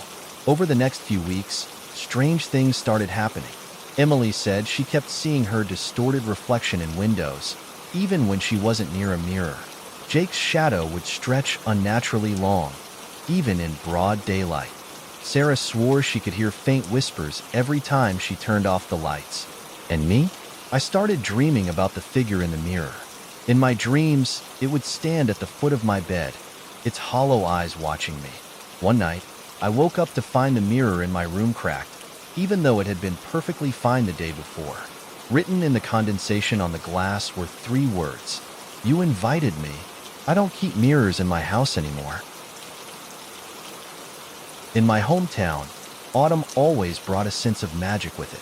The crisp air smelled of apples and wood smoke, and the leaves painted the town in shades of orange and red. But it wasn't just the change in season that felt magical, it was the stories. Every fall, people whispered about the harvest moon ritual. Some called it a superstition, while others swore it was real. The ritual was said to bring good luck, prosperity, or even a glimpse of your future. But there was a warning that came with it. Never perform it alone, and never break the circle. Of course, being young and reckless, my friends and I decided to try it. We were seniors in high school, looking for one last thrill before heading off to college. The ritual sounded like the perfect adventure, harmless fun with just enough creepiness to make it exciting. We didn't know then how wrong we were. The night of the harvest moon was clear and cold. The moon hung low in the sky, its light so bright it cast shadows across the fields. My best friends, Tyler, Mia, and Claire, met me at the edge of the woods, where we had planned everything. Tyler had found an old book in his grandmother's attic that detailed the steps of the ritual. The pages were yellowed and brittle, but the instructions were clear. Gather under the full moon with at least 4 people. Draw a circle with chalk or salt, and make sure it's unbroken. Light a candle for each participant, and place them at equal distances around the circle. Say the incantation, each person taking a turn. Wait for the moon to respond. What does it mean, the moon will respond? Mia asked as we set up. Tyler shrugged. I guess we'll find out. It's probably just some vague message, like a fortune cookie. Claire looked uneasy. I don't like this. What if it's not just a game? Relax, Tyler said. It's just for fun. Nothing's going to happen. I wish he'd been right. We drew the circle on a flat patch of dirt near the woods, using salt weed brought in an old coffee tin. The candles were placed at 4 points, their flames flickering in the cool breeze. Ready? Tyler asked, holding the book open. We nodded, though I could feel the tension in the air. He read the first line of the incantation, his voice steady. Under the harvest moon, we seek the wisdom of the night. Mia went next, then Claire, and finally me. The words felt strange on my tongue, like they didn't belong to any language I'd ever heard. As soon as I finished, the wind died completely. The night grew unnaturally quiet, as if the forest itself was holding its breath. Did it work? Mia whispered. Before anyone could answer, the temperature dropped. A faint silver glow spread across the circle, coming from the moon above. It's just the light reflecting off the salt, Tyler said, though he didn't sound convinced. But then the glow grew stronger, and the shadows around us seemed to come alive, writhing and twisting like they had minds of their own. Something's wrong, Claire said, her voice shaking. The ground inside the circle began to pulse, almost like a heartbeat. The air grew thick, and a faint hum filled our ears, growing louder with each passing second. "Break the circle," Claire said, panic rising in her voice. "No," Tyler shouted. "The book said never to break the circle. It's supposed to protect us." "From what?" Mia demanded, clutching her candle. None of us had an answer. The hum grew into a roar, and the silver light from the moon coalesced into a figure standing at the center of the circle. It was humanoid but ethereal, its body shimmering like liquid silver. Its eyes were dark voids, endless and empty, yet they seemed to see everything. "Who summons me?" the figure asked, its voice like the rustling of leaves and the crash of waves all at once. Tyler stepped forward, trying to sound brave. We just wanted to see if the ritual was real. We meant no harm." The figure tilted its head, studying him. "Curiosity has a cost," it said. The circle began to constrict, the edges creeping inward. "What's happening?" Mia cried, stumbling back. The figure turned its gaze to her. "The bond you created cannot be undone," it said. "One must remain to seal it." "Seal it?" Claire repeated, her voice breaking. "What does that mean?" The figure didn't answer. Instead, the circle tightened further, forcing us closer together. "We have to end this," I shouted. "How?" Tyler yelled back, frantically flipping through the book. But the pages were blank, their once faded words completely gone. The figure stretched out its hand, pointing to Mia. "You began this," it said. "You must decide." "Decide what?" she asked, her voice trembling. "Who will stay?" it replied. The ground beneath us cracked, revealing a dark, yawning chasm that seemed to go on forever. "This isn't happening," Tyler muttered, shaking his head. "This can't be real." But it was. The figure stepped closer to Mia, its presence overwhelming. "Choose, or the circle will take all of you." "No," Claire shouted, grabbing Mia's arm. "We're not leaving anyone behind." The figure's dark eyes flickered, and for a moment, I thought it smiled. "Then so be it," it said. The chasm widened, and the circle's glow turned crimson. The ground beneath us began to crumble, piece by piece. "Run!" Tyler screamed. But there was nowhere to go. In her panic, Mia dropped her candle, the flame extinguishing instantly. The figure recoiled slightly, its form flickering. "Blow out the candles," I shouted. One by one, we extinguished them, the darkness swallowing the light. The figure let out an ear-splitting wail, its form dissolving into silver mist. The chasm closed, and the circle vanished, leaving us in complete silence. We scrambled to our feet and ran, not stopping until we were far from the woods. None of us spoke about what happened that night. Tyler burned the book, and we all avoided each other for weeks. But the effects of the ritual lingered. Mia said she started dreaming of the figure, its void-like eyes staring at her from the darkness. Claire's reflection would sometimes move on its own, smiling at her when she wasn't looking. Tyler became obsessed with rituals and symbols, desperate to find a way to undo what we'd done. As for me, I noticed the moon seemed brighter now, its light following me wherever I went. On particularly clear nights, I swear I can hear whispers in the wind, faint and mocking. We thought the ritual was just a game, a silly way to pass the time. But we were wrong. Some doors aren't meant to be opened, and some bonds can never be broken. Growing up, I was always skeptical about the supernatural. My best friend, Lily, was the complete opposite. She was obsessed with anything related to the paranormal.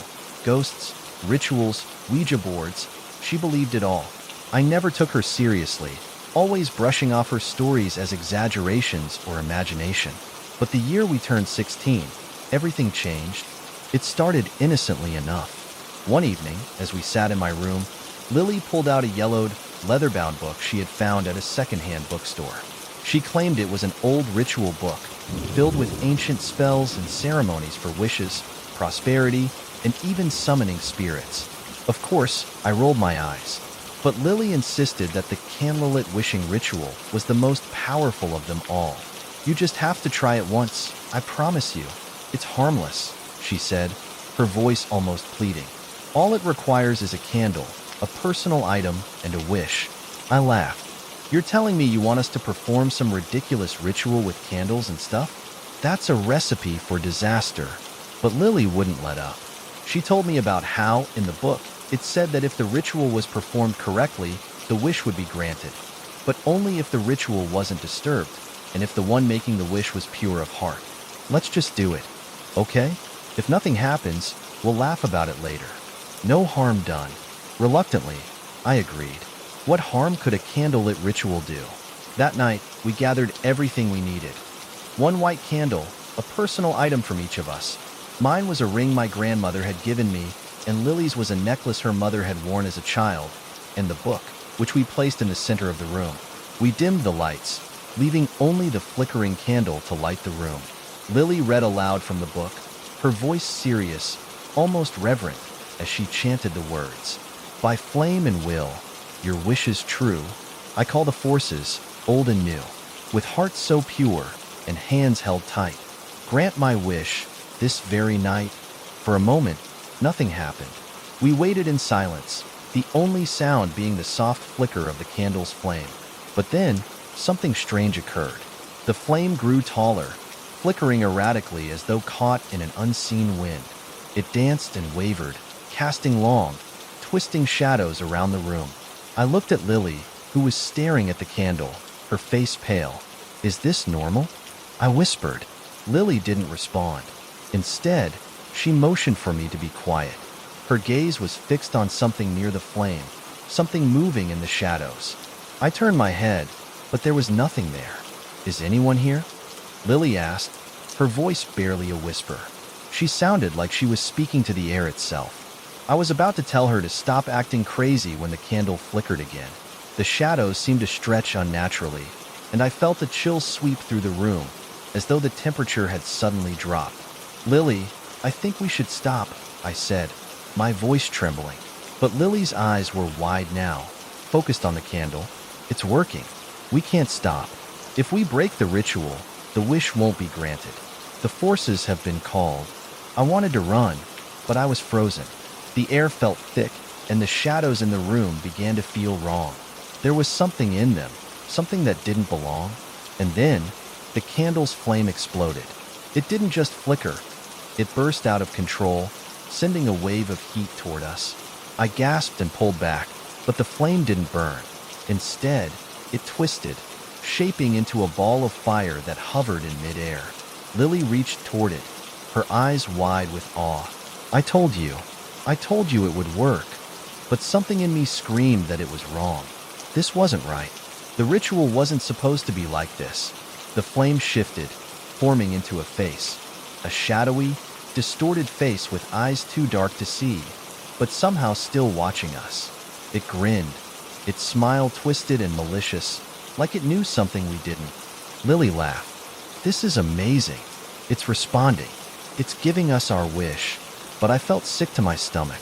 The air grew thicker, and I could swear I heard whispers, faint voices just beyond my hearing. My head felt like it was being squeezed, and panic flooded my chest. We have to stop, I said, backing away from the fireball. Lily, this isn't right. We have to stop now. But Lily wouldn't listen. She stepped forward, reaching out her hand toward the flame. It's too late now. We've done it. The wish is ours.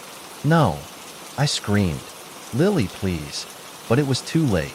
As her fingers brushed the edge of the flame, everything went wrong. The room grew cold, colder than I'd ever felt before. The whispers grew louder, surrounding us, filling every corner of the room with an unintelligible cacophony. The candle flickered one last time, and the flame expanded into a massive blaze, swallowing everything in its path. I turned and ran for the door, but it wouldn't open. I tried again and again, pounding on the doorknob, but it felt as if the air itself was holding me in place. I looked back to see Lily, her face contorted in fear as she struggled against the growing flame, now a raging inferno that seemed to have a mind of its own. Her voice was barely audible over the noise. I didn't mean it. I didn't. The fire surged forward, slamming into her with an explosive force. Lily cried out, the sound echoing in the room as the flames seemed to consume her entirely. But as the fire died down, she wasn't gone. She was still standing there, alive, but changed. Her skin had turned an ashen gray, her eyes black and hollow, like someone who had seen things no one should ever see. The room was silent now, the fire gone, but the shadows lingered, still moving. Lily's voice was distant, hollow. I made a wish. I made the wrong wish. What did you do? I gasped, fear rising in my throat. I wanted power, she whispered, her voice trembling. I wanted everything. Money, fame, control. I didn't realize, she stopped, her hands shaking. I didn't realize it would cost me everything. I backed away, heart pounding in my chest. What are you talking about? But Lily's face twisted in a grin that didn't belong to her. You shouldn't have come, Anna. You shouldn't have been part of it. She lunged at me, but I was too quick. I shoved her back, scrambling for the door once more. This time, it opened. I didn't look back as I ran, ignoring her calls, her twisted laughter echoing behind me. I never saw Lily again. The police didn't find any trace of her, and I couldn't bring myself to tell them everything. I couldn't explain what had happened, how the ritual had gone so horribly wrong. But the whispers still haunt me. They come at night, faint and mocking. And sometimes, when I look into a mirror, I swear I see Lily's face, distorted and twisted, watching me with dark, hollow eyes. I learned the hard way that some wishes come with a price too steep to pay. There's a strange belief in my family, passed down through generations, about the power of music. Not just any music, but a special tune known as the Midnight Song. It's a piece played only on the night of the full moon, at exactly midnight, and it has the ability to open doors to, well, things best left unsaid. I always thought it was just a spooky family legend, something my grandmother liked to tell us to scare us into good behavior. But when my cousin Sarah visited for the summer, she dared me to try it. Come on, Sarah said, her eyes gleaming with mischief. It'll be fun. Just think about it. What's the worst that could happen? The worst, I would soon discover, was a whole lot worse than I could have ever imagined. It was the night of the full moon, the kind of bright, crisp night where the moonlight painted everything in silver. The air had that familiar sharpness, and the trees outside my window swayed gently in the breeze. I was lying in bed, not really able to sleep, when Sarah burst into the room, carrying an old violin case in her hands. Tonight's the night, she said, grinning like a child on Christmas morning. We're doing the ritual. I groaned and sat up, rubbing my eyes. You can't be serious. It's just some ghost story Grandma tells us. Sarah rolled her eyes. You're the one who said you wanted to prove it's not real, right? This is your chance. She opened the case, revealing a worn violin. The strings were slightly out of tune, and the wood had a few chips, but it had a certain old-world charm to it. Are you really going to play that? I asked, unsure whether I should laugh or be worried. Just follow the instructions, Sarah said. The Midnight Song is supposed to call something. Don't worry. We'll be fine. I felt my stomach tighten. I wasn't sure what I expected. Maybe a couple of flickering lights or an eerie feeling in the air. What I didn't expect was the sense of dread that seemed to settle over me as Sarah began to tune the violin. The atmosphere in the room changed, as if the house itself was holding its breath. I tried to laugh it off. It's just a song, right? Nothing's going to happen. But Sarah didn't respond. She was too busy tuning the violin, making sure the strings were perfectly aligned. She stood in the middle of the room, holding the bow like she was about to perform some sacred ritual. Finally, she took a deep breath and began to play. The sound was haunting, a soft, lilting melody that seemed to wrap around us, caressing the room like a whisper. At first, it was beautiful, just like any lullaby. But as the minutes passed, the music became more urgent, more insistent. The notes felt sharp, almost jarring, as if they were begging to be heard. I felt a chill run down my spine. The room, which had been warm and cozy moments before, suddenly felt freezing. I shivered, pulling the blankets closer around me. Sarah, I said, my voice shaky. This isn't funny. Stop. But Sarah didn't stop. She was lost in the music. Her eyes glazed over as if she couldn't hear me. The violin's eerie melody echoed through the house, reverberating off the walls, the ceiling, the floor. It felt like the house was alive, breathing along with the song. And then, the lights flickered. I froze, my heart pounding in my chest. Sarah, this isn't right.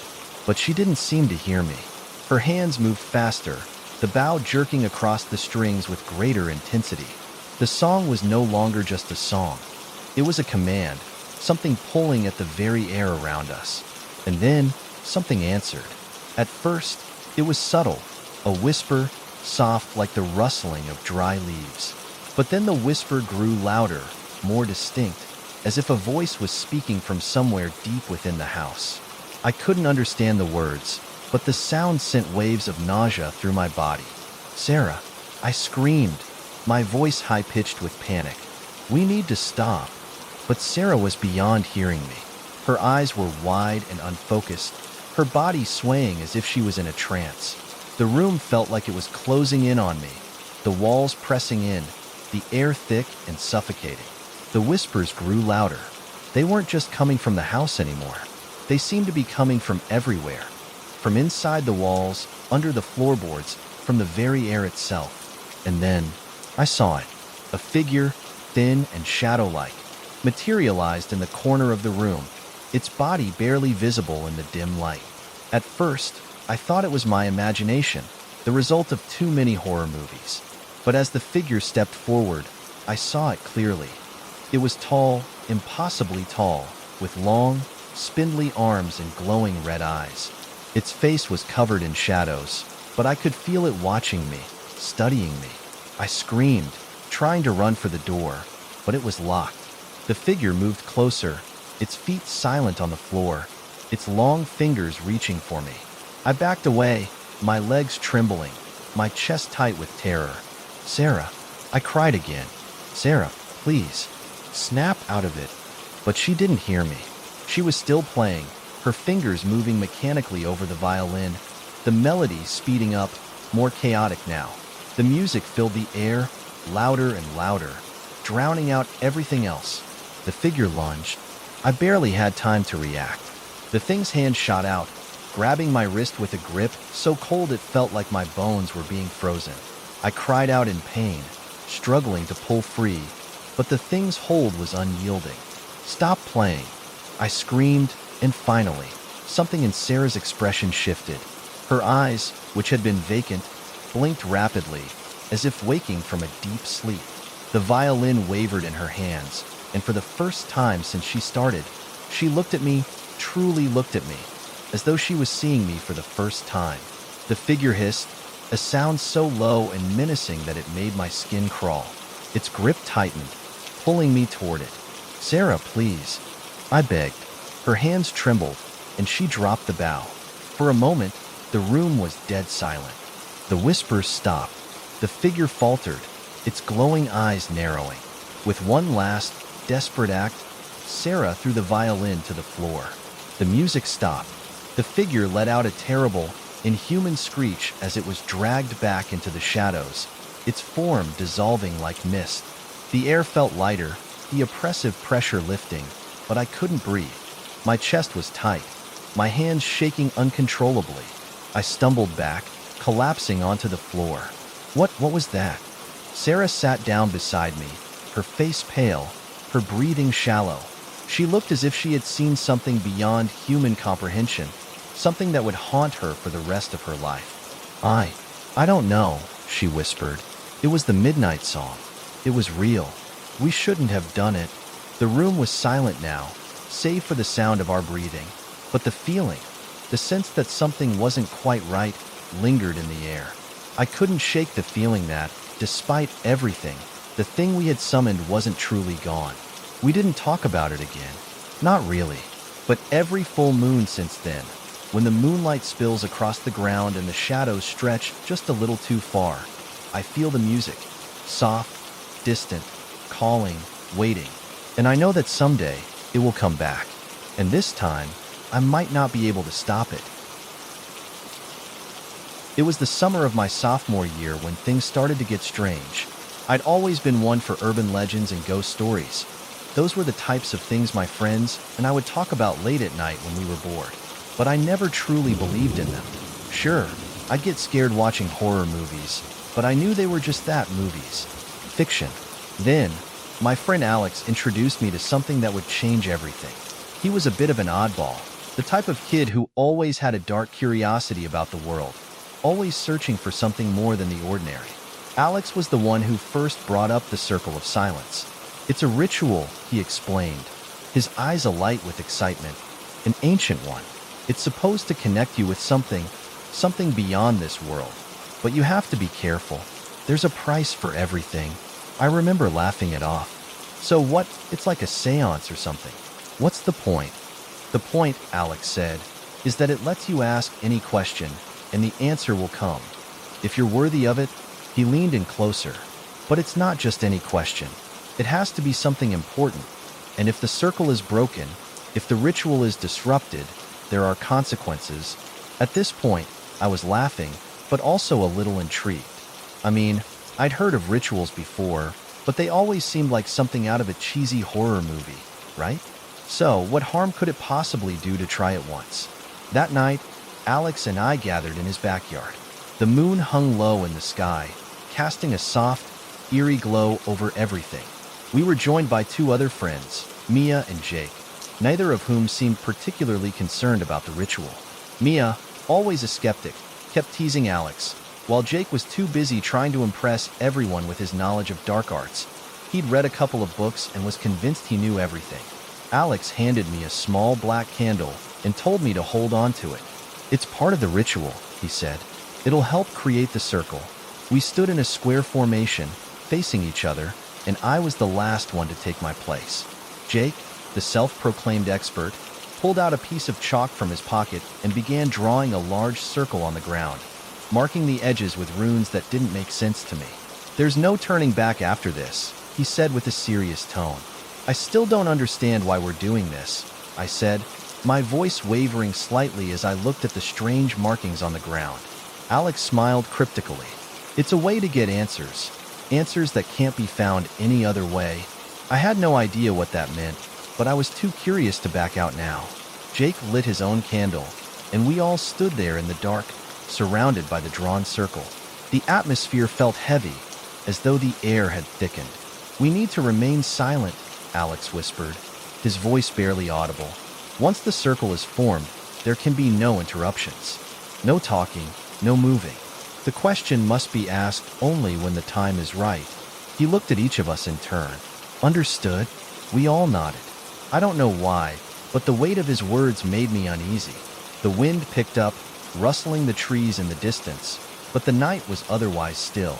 Alex closed his eyes, breathing deeply. Let's begin. With that, we all closed our eyes too. The flame from our candles flickered, and I could feel a strange vibration in the air, like something was about to happen. But it wasn't until Alex began to speak that I realized just how wrong everything was going to go.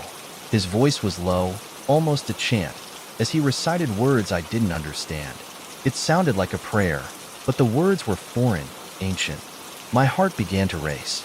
Is anyone else feeling that? Mia whispered, her voice trembling. Shh, Alex hissed, not even opening his eyes. We're not supposed to speak. And then, the wind stopped completely. The night went dead silent. No rustling leaves, no crickets chirping, no distant sounds of cars. It was as if the entire world had stopped. Focus, Alex said, his voice even more intense now. Ask your question. Be clear about it. The answer will come. I could feel a knot tighten in my stomach. I didn't know what to ask, and I didn't know what answer I wanted. But then, something came to me, something personal, something that had been weighing on my mind for months. I hesitated, but Alex nodded to me. Ask. So I asked the question, will my mom ever get better? The words left my mouth before I could even think twice about it. My mom had been sick for a long time. Doctors couldn't figure out what was wrong, and my family had been desperate for answers. We had tried everything.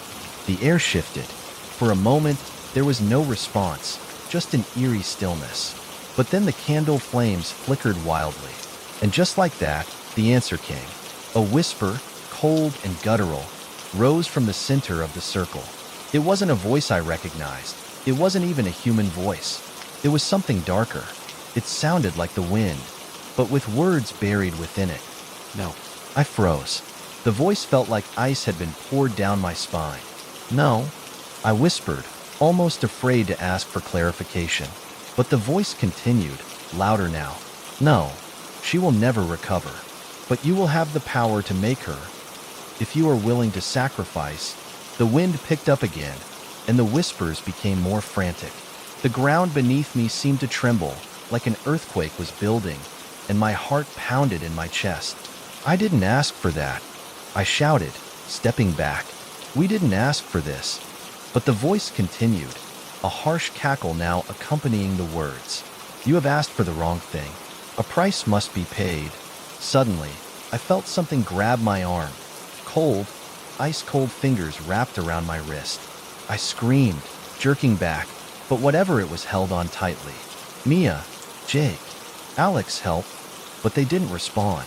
They stood there, frozen, their eyes wide open but empty, like they weren't seeing me anymore. They weren't even blinking. The cold, skeletal grip tightened around my arm. My heart was racing. My mind was spinning. I had no idea what was happening. I looked down at the circle and saw something that made my blood run cold. A shadowy figure, tall and thin, emerging from the center of the circle. It had no face, just a black void where its head should be. And I realized this wasn't part of the ritual. We had crossed a line, and something had come through. Stop! I screamed, but the figure didn't listen. It reached toward me, its arms stretching unnaturally long. The candle flames flickered wildly, spinning out of control, and I couldn't look away. I felt my legs give out, collapsing to the ground, but the grip on my arm didn't loosen. And then, just as suddenly as it had started, everything stopped. The figure vanished. The whispers faded. The air was thick with tension, but the wind had died down, and everything felt wrong. We were all still standing in the circle, like statues, their eyes vacant. I stumbled to my feet, shaking, trying to process what had just happened. Alex slowly blinked, and then he stepped forward, his voice low. It's too late. What do you mean? I gasped, horrified. The price, he said, his voice trembling. It's been paid. We didn't speak again after that night. We couldn't. The house felt wrong, haunted by the whispers we couldn't escape, the questions we'd asked, the answers we'd gotten. I don't know how to explain it, but I'm certain of one thing. Whatever we summoned that night, it didn't go back where it came from, and neither did we. We've all stayed away from rituals, from the circle of silence, but the whispers follow us, lurking just outside the edge of our hearing. And I know, deep down, that it's only a matter of time before it finds us again. It was supposed to be a harmless experiment, a curiosity born out of boredom. None of us believed in the old stories about rituals and the supernatural. We were just high school students, trying to make sense of the strange world around us. But that night, everything changed. It started with my friend, Ethan. He had been obsessed with ancient rituals for months, reading everything he could find about them. He stumbled upon something called the Offering of the Forgotten, an old ritual that supposedly allowed you to communicate with the dead, but with a warning that the spirits summoned could be far more than you bargained for. Think about it. Ethan had said one evening as we sat on the back porch of his house, the summer air thick with humidity. We can contact anyone, relatives, famous people, even long-lost friends. If it's real, we could have all the answers to life's biggest questions. It sounded too good to be true.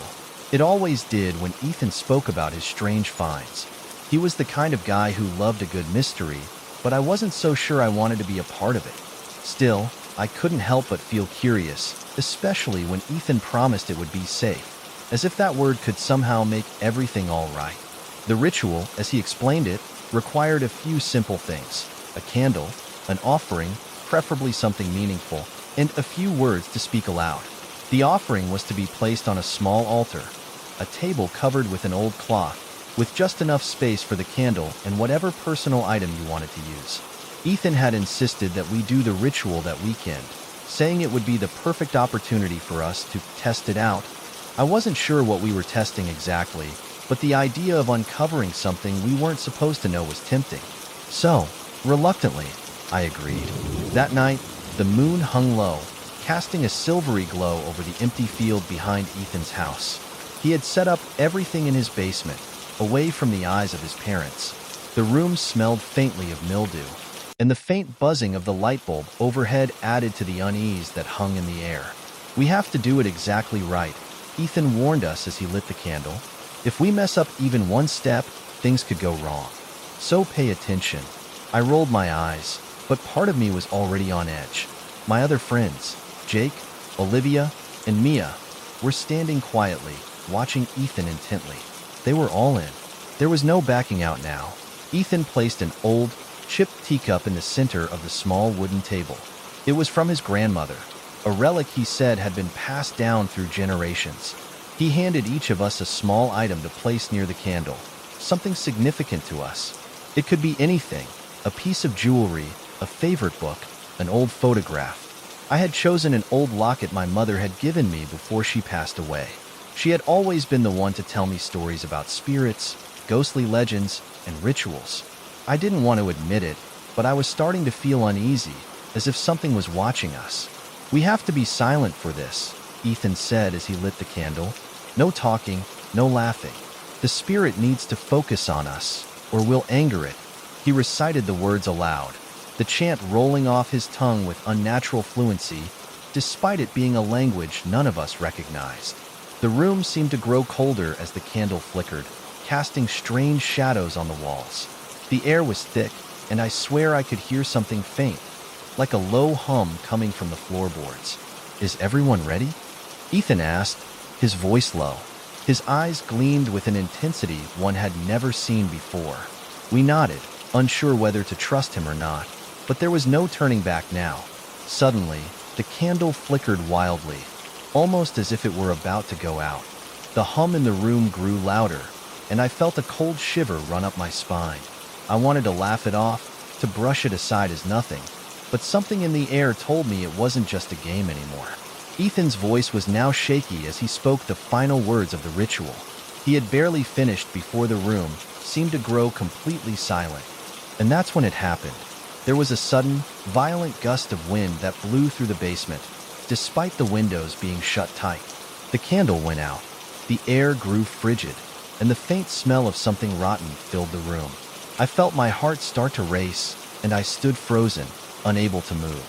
In the sudden darkness, I could hear something, a soft whispering, barely audible at first, but it grew louder, and soon it sounded like multiple voices, all speaking at once, but none of them in a language I recognized. The voices were frantic, pleading. I could feel a pressure building, as if the walls were closing in on us. My breath caught in my throat. Then, the whispering stopped. The silence was so intense it felt suffocating. I reached for the matchbox on the table, desperate to light the candle again. But before I could even strike a match, I saw it. A figure. It appeared in the corner of the room, slowly coming into focus. It was tall, impossibly tall, its limbs long and thin, as if they had been stretched out of proportion. Its face was featureless, just a pale, smooth surface. No eyes, no nose, no mouth. It was just there, watching us. I couldn't move. None of us could. We were paralyzed by fear, staring at the entity as it moved closer, its long, thin arms reaching toward us. The whispering started again, but this time it was clearer, louder. The voices were no longer pleading, but demanding. "You should not have disturbed us." The words came from everywhere. The air grew thicker, the room growing darker, even though it was only a few minutes after sunset. It was like the shadows themselves were alive, creeping toward us, enveloping us in a cold, suffocating blanket. Suddenly, the figure moved. It was quick, faster than I could comprehend. It reached out, grabbing Jake by the arm with an inhuman force. He screamed, his voice high and panicked, but the sound was muffled as if something was choking him. I tried to run, to break free from the terror that was closing in, but my legs wouldn't move. My feet felt as if they were cemented to the floor. "You must pay the price," the voice said, now speaking directly to me. "Your offering was accepted, but it is not enough." I couldn't breathe. What did it mean by that? The locket I had placed on the table. It wasn't enough? I thought we'd follow the instructions, but nothing about this felt like anything I had ever imagined. The figure let go of Jake, and he collapsed to the floor, gasping for air. But the room had grown darker still. The walls seemed to close in, and I felt as though we were trapped in some nightmarish version of reality, where nothing was as it seemed. I heard Ethan's voice then, shaky and trembling. "We have to finish the ritual. We have to finish it, or we're all dead." Mia, her face pale and terrified, screamed, "What do you mean? We're going to die anyway." But Ethan, with his usual intensity, was already chanting again, this time in a desperate tone, trying to bring the ritual to a close, to reverse whatever had gone wrong. The figure lunged toward us again. This time, there was no stopping it. It reached out, grabbing Ethan by the neck and lifting him into the air, as if he weighed nothing. We screamed, helpless, watching in horror as Ethan's body flailed, his face turning blue, gasping for breath. And then, just as suddenly as it had all begun, the figure vanished. The air lightened, and the room went still. Ethan dropped to the floor, his body limp. His eyes were wide open, but there was no life in them. We couldn't explain what had just happened. None of us could. But we knew one thing for sure. The ritual had taken something from us, something we could never get back. We never spoke of it again, but the shadows in the corner of my room, the whispers in the silence, told me that the figure hadn't gone away. The offering, whatever it was, had never been enough. And I knew, deep down, that something would come to collect, sooner or later. And it would not be content until it had everything. I've always been a skeptic, cynical, pragmatic, and not easily swayed by the supernatural. But everything I believed in shattered that night. What started as a way to prove my friends wrong turned into something I could never undo. The ritual was supposed to be harmless, a joke, a bit of fun. Instead, it changed everything. It all started with a conversation I had with my friend, Chris. He had this obsession with obscure rituals and folklore, strange things people had done in the past, hoping to communicate with the dead or summon supernatural forces. One night, after school, we were hanging out at his place, watching horror movies when he mentioned something that caught my attention. "You guys ever heard of the Forgotten Rite?" Chris asked casually, his eyes gleaming with a strange excitement. I raised an eyebrow. "What are you talking about?" "The Forgotten Rite," Chris repeated, as if it were the most natural thing in the world. "It's an old ritual. It lets you contact the dead, but not like a regular seance. It's different. You do it in a circle, using a specific chant and an offering. But if you do it wrong, well, it's said that you owe something to whoever you contact. It's risky, but think of what you could find out." The way he said it made me uneasy. "Chris, you've been watching too many horror movies. That's just some urban legend." But Chris wasn't having it. "It's not like that. It's based on real practices from ancient cultures. People who believed that the dead could offer wisdom or power in exchange for respect. It's real. I've done my research." I snorted, mostly to hide my discomfort. "Yeah, right? You really think we're going to summon something with an old chant and some candles?" Chris didn't back down. "It's not just about chanting. It's about intention. You've got to want the right answers. The ritual works when you approach it with respect, but if you disrespect it, well, the spirit won't be too happy." Of course, I didn't believe him. I figured it was just another one of Chris's weird ideas. But over the next few days, he kept bringing it up, and eventually, I agreed to take part. The rest of our group, Ben, Sarah, and Emma, were also intrigued, albeit skeptical, but Chris insisted it would be a fun experience. I didn't think much of it at the time. The day of the ritual arrived. Chris had gathered everything we needed. Candles, a piece of cloth to mark the ritual circle, and an offering. For some reason, we all had to bring something personal, something that connected us to the world we were leaving behind, the world we hoped to transcend. I brought an old wristwatch my dad had given me. It wasn't anything extraordinary, but it had sentimental value. Sarah brought a photo of her late grandmother, then a childhood toy, and Emma, the most reluctant of the bunch, brought a necklace her mother had given her. We gathered in Chris's basement, the dim light from a single bulb casting long shadows over the room. The floor was concrete, cold underfoot, and the walls were lined with shelves full of books and odds and ends. It felt like the perfect setting for something strange. Chris drew a large circle on the floor with chalk, marking the edges carefully, muttering words under his breath. The air was thick with tension. "Okay, everyone, once we start, no one can break the circle. Don't speak unless you're speaking the chant. And don't break eye contact with the candles," he said, his voice quiet but firm. I rolled my eyes. "Got it, Mr. Ritual Expert." Chris ignored my sarcasm and lit the candles, placing them around the circle. The flickering flames cast dancing shadows on the walls, making the basement feel even darker, even colder. We each placed our offerings at the center of the circle and stood silently, waiting. My heart was beginning to race. There was something about this, something in the air, that felt wrong, though I couldn't pinpoint why. Chris began chanting, softly at first, then louder as he repeated the words again and again. It was a language I didn't recognize, and every time the chant grew louder, the air seemed to thicken, pressing down on us. I could feel the temperature drop, my breath coming out in shallow clouds.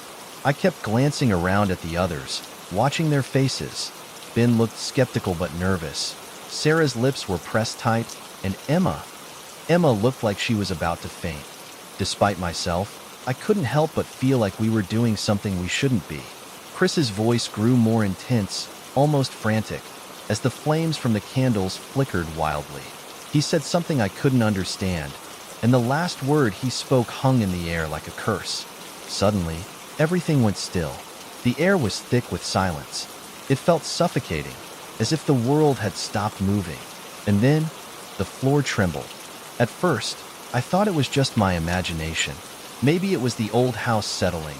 But then the tremors grew stronger, more deliberate, like something pressing against the very foundation of the house. Ben stood up suddenly, eyes wide. "Did you feel that?" Before anyone could respond, the candle flames shot up, turning blue and green.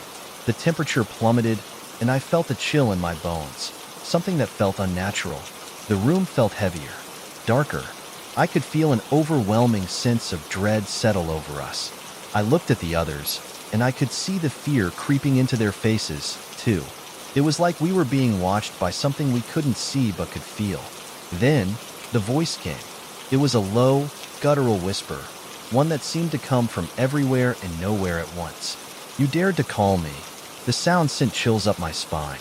I wanted to scream, to run, but I couldn't move. The air was thick with something we couldn't touch, something we couldn't fight. Chris's face drained of color, his lips trembling as he whispered, "I didn't mean to."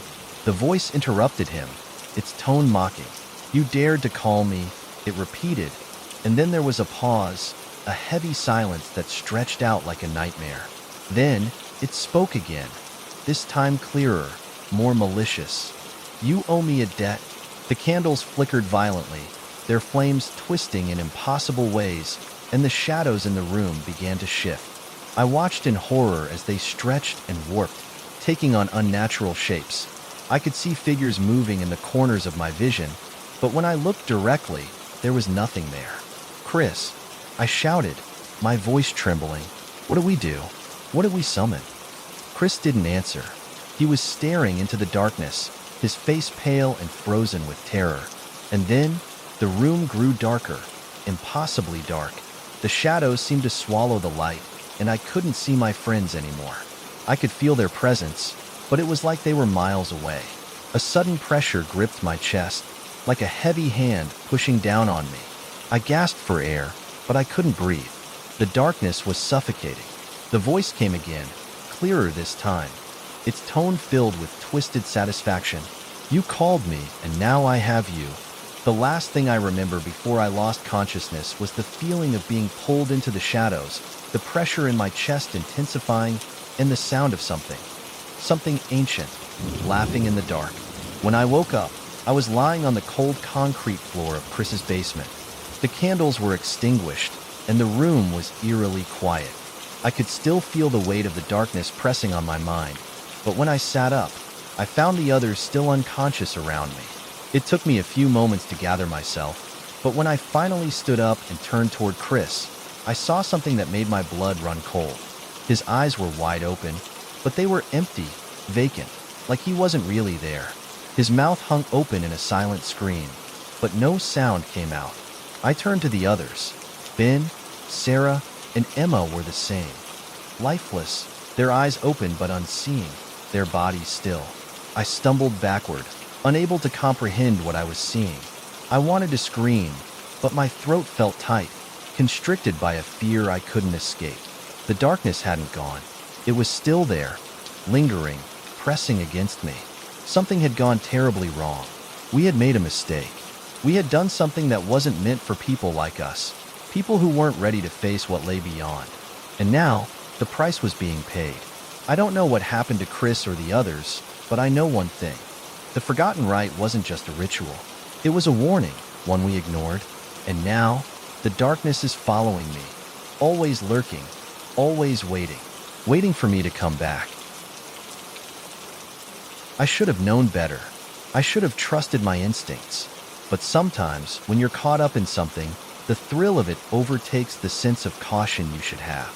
That's how it started for me. One decision I thought would be harmless, just to impress a few friends. It ended up being a nightmarish mistake that I'll never escape from. It all began with Sarah. Sarah was always the one pushing us to do something daring, something different. When she came to me with the idea of trying an old ritual she'd found in one of those dusty, forgotten books at the local library, I should have told her to forget it. But, like an idiot, I didn't. We were sitting in her room one Friday night, the rain tapping against the window like a warning. There were 6 of us that evening. Me, Sarah, my best friend Matt, Emma, Ben, and Noah. We had planned to spend the night watching movies and eating junk food, but when Sarah brought out that old book she borrowed, everything shifted. It was a small, leather-bound thing, yellowed with age, with strange symbols etched into the cover. "What's that?" I asked, pointing at the book. "Oh, nothing," she replied, grinning. "Just something I found. You'll like it. It's about rituals, ancient ones. Ever heard of the Cursed Circle?" The name alone made me feel uneasy. No. What is it?" Sarah's grin widened. "It's a ritual where you summon a spirit. It's not like the usual ghost stuff. This one, well, it gives you a choice. You can ask the spirit for something, anything, but you have to be careful. The spirit always takes something in return. It's a trade." "A trade?" Ben asked, raising an eyebrow. He was always the more skeptical one, which made me feel better about the whole thing. "You're joking, right?" "Nope," Sarah said, flipping through the pages. "It's all here. A simple circle, some candles, and a token of some kind. It'll work." I wasn't convinced, but Sarah had a way of making everything sound harmless, like she was just reading from some old myth. Still, my gut told me something wasn't right. But when Matt, who was always up for anything, nodded eagerly, I couldn't back out. Emma and Noah didn't seem too sure, but they didn't protest either. After a little more convincing from Sarah, we agreed. We'd do it. We set up everything in Sarah's basement. Candles, chalk to draw the circle, and each of us was to bring an item to offer. I brought an old coin from my grandfather, something I'd always kept as a memento of him. Matt brought a guitar pick from his first performance. Emma brought a picture of her late mother, and Noah, always the quiet one, brought a watch that had belonged to his father. Ben, who still seemed unsure, brought a stone he had found in a creek behind his house. We didn't even know what we were doing. All we knew was that we were trying something dangerous, and we were excited to see what would happen. The idea of summoning a spirit, communicating with the dead, it all seemed like it would be thrilling. Maybe a little spooky, but nothing to be afraid of, right? Once everything was set, Sarah lit the candles, and we gathered around the chalk circle. The flickering light cast eerie shadows on the walls, and the air in the basement felt unnaturally cold. Sarah began chanting. The words were foreign, the syllables strange and unsettling, and I could feel a strange pressure in the air, like something was building, like something was waiting. At first, nothing happened. We all stood there, shifting uncomfortably, half waiting for something to happen. But then, a cold wind swept through the basement, blowing out one of the candles, and the temperature dropped so rapidly I could see my breath in front of me. I felt a knot in my stomach, but Sarah didn't stop. She continued chanting, louder now, the sound growing more desperate, like she was trying to force something into existence. And then it came. A dark shape appeared at the center of the circle, growing from the shadows, an indistinct form, like smoke or mist. The temperature dropped further, and the air felt thick, like I was breathing in something toxic. My heart began to pound. It wasn't like any ghost I had ever heard of. It felt wrong. It felt hungry. The shape solidified into something more defined, like a figure, but its edges were jagged, distorted, as though reality itself couldn't decide what it wanted this thing to look like. Its eyes, if they could even be called eyes, were two dark voids, and I felt like they were staring into my soul. The voice that came from it wasn't a voice at all. It was a low, echoing sound that reverberated through my bones. "You have summoned me. What is it that you seek?" The air seemed to freeze around the words. My breath hitched, and I could hear the others' shallow breaths in the silence that followed. Sarah stepped forward, the courage of her curiosity pushing her forward despite the overwhelming fear that was starting to spread through the group. "We want to know the future," Sarah said, her voice trembling slightly. "We want to know where we're headed, what we'll become. Can you tell us that?" The figure paused. The space around us seemed to expand, growing darker, colder. The candle flames flickered wildly, casting strange shadows across the room. I felt the hairs on the back of my neck stand up. A simple request, the figure said, its voice like gravel being ground together. "But you must pay for what you seek. One of you must leave what they hold most dear. It is the price for knowledge." We all froze, uncertainty creeping into our minds. Sarah's face hardened. "I don't have a problem with that," she said, standing firm. "We all want to know the future. We'll give what we must." The figure's form shifted, its outline becoming more defined, more solid, until it stood before us, tall, dark, almost humanoid, but not quite. It was like staring at a shadow in the shape of a person. "Then it is decided. But know this, what is given must be returned. The circle shall break, and what is taken will not remain in the past." With those final words, the air became unbearable. It felt like the basement was closing in on us, the walls pressing in as if they were part of the ritual itself. The temperature plummeted further, and I could feel my heart racing in my chest. Something wasn't right. This wasn't the kind of spirit that just offered answers. This was something darker, something ancient. Before I could say anything, Sarah stepped forward, holding out her grandfather's coin.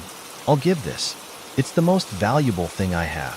It's the price for the answers." The figure reached out its hand, an elongated, dark appendage that seemed to stretch unnaturally, and took the coin from her. There was a terrible screeching sound, like metal scraping against metal, and then everything went still. The figure was gone. The room was silent, the air heavy with the aftermath of what had just occurred. But something was different. The darkness didn't dissipate. It lingered in the corners of the basement, creeping along the walls, pressing in on us. And then we heard it, a low, guttural growl, deep from somewhere in the corners of the room. It echoed through the basement, sending chills down my spine. What was that?" Emma asked, her voice shaking. I think we made a mistake," Ben whispered. Suddenly, the candles flickered one last time and went out, leaving us in total darkness. The growling grew louder, and we could hear footsteps, slow, heavy, deliberate, moving toward us. "I don't think we're alone anymore," Noah whispered. I couldn't move. I couldn't breathe. I could only hear the footsteps getting closer, closer until they stopped right in front of us. Then came the voice again. "You have taken what I gave. Now, you must return the favor. The price has only begun." And with that, the figure reappeared. But this time it was not a shadow. It was a tangible thing. Its features more grotesque, twisted, as though it had been waiting for this moment. It loomed over us, its dark eyes fixed on each of us in turn. And that's when we realized what we had summoned was not a spirit of answers. It was a curse, a being that thrived on the misery of those who dared to summon it. It had taken Sarah's offering, but now it wanted more. The growling intensified, and before any of us could react, the figure lunged. Everything went dark. When I woke up, it was morning. The sun was shining through the basement windows, and the house was silent. I looked around, confused. My heart pounded in my chest, but when I saw my friends, Sarah, Ben, Matt, Emma, Noah, they were all there, safe, but the light in their eyes was gone. The room was just as it had been when we started, but the air was still heavy, and the shadows in the corners seemed darker than before. I don't know how long we'd been unconscious. All I know is that something had followed us out of. I didn't believe in superstitions. I never did. I grew up in a small town where people were obsessed with ghosts, spirits, and strange rituals that had been passed down through generations. But to me, it was all nonsense. I scoffed at the stories, dismissing them as exaggerations meant to frighten the weak-minded. But that all changed the night I stumbled into a ritual that went horribly wrong. It started like any other summer evening. My friends and I were hanging out in the woods near our town's old cemetery. We often ventured there, just to mess around or explore. It was harmless fun, or at least, that's how I saw it. There was something about the eerie quiet and the weathered tombstones that made the place feel like it was part of another world. One day, as we wandered deeper into the forest, we came across something unusual. A small clearing with an old, stone circle in the middle. The stones were covered in moss, their surfaces weathered by centuries of wind and rain. It was like an altar, but we had no idea what it was. Intrigued, we gathered around. The rustling of the trees above us the only sound in the otherwise still air. Do you think it's some sort of ritual site? Rachel, one of my friends, asked. She had always been the curious one, the one who would dare to ask questions even when others were too afraid to speak.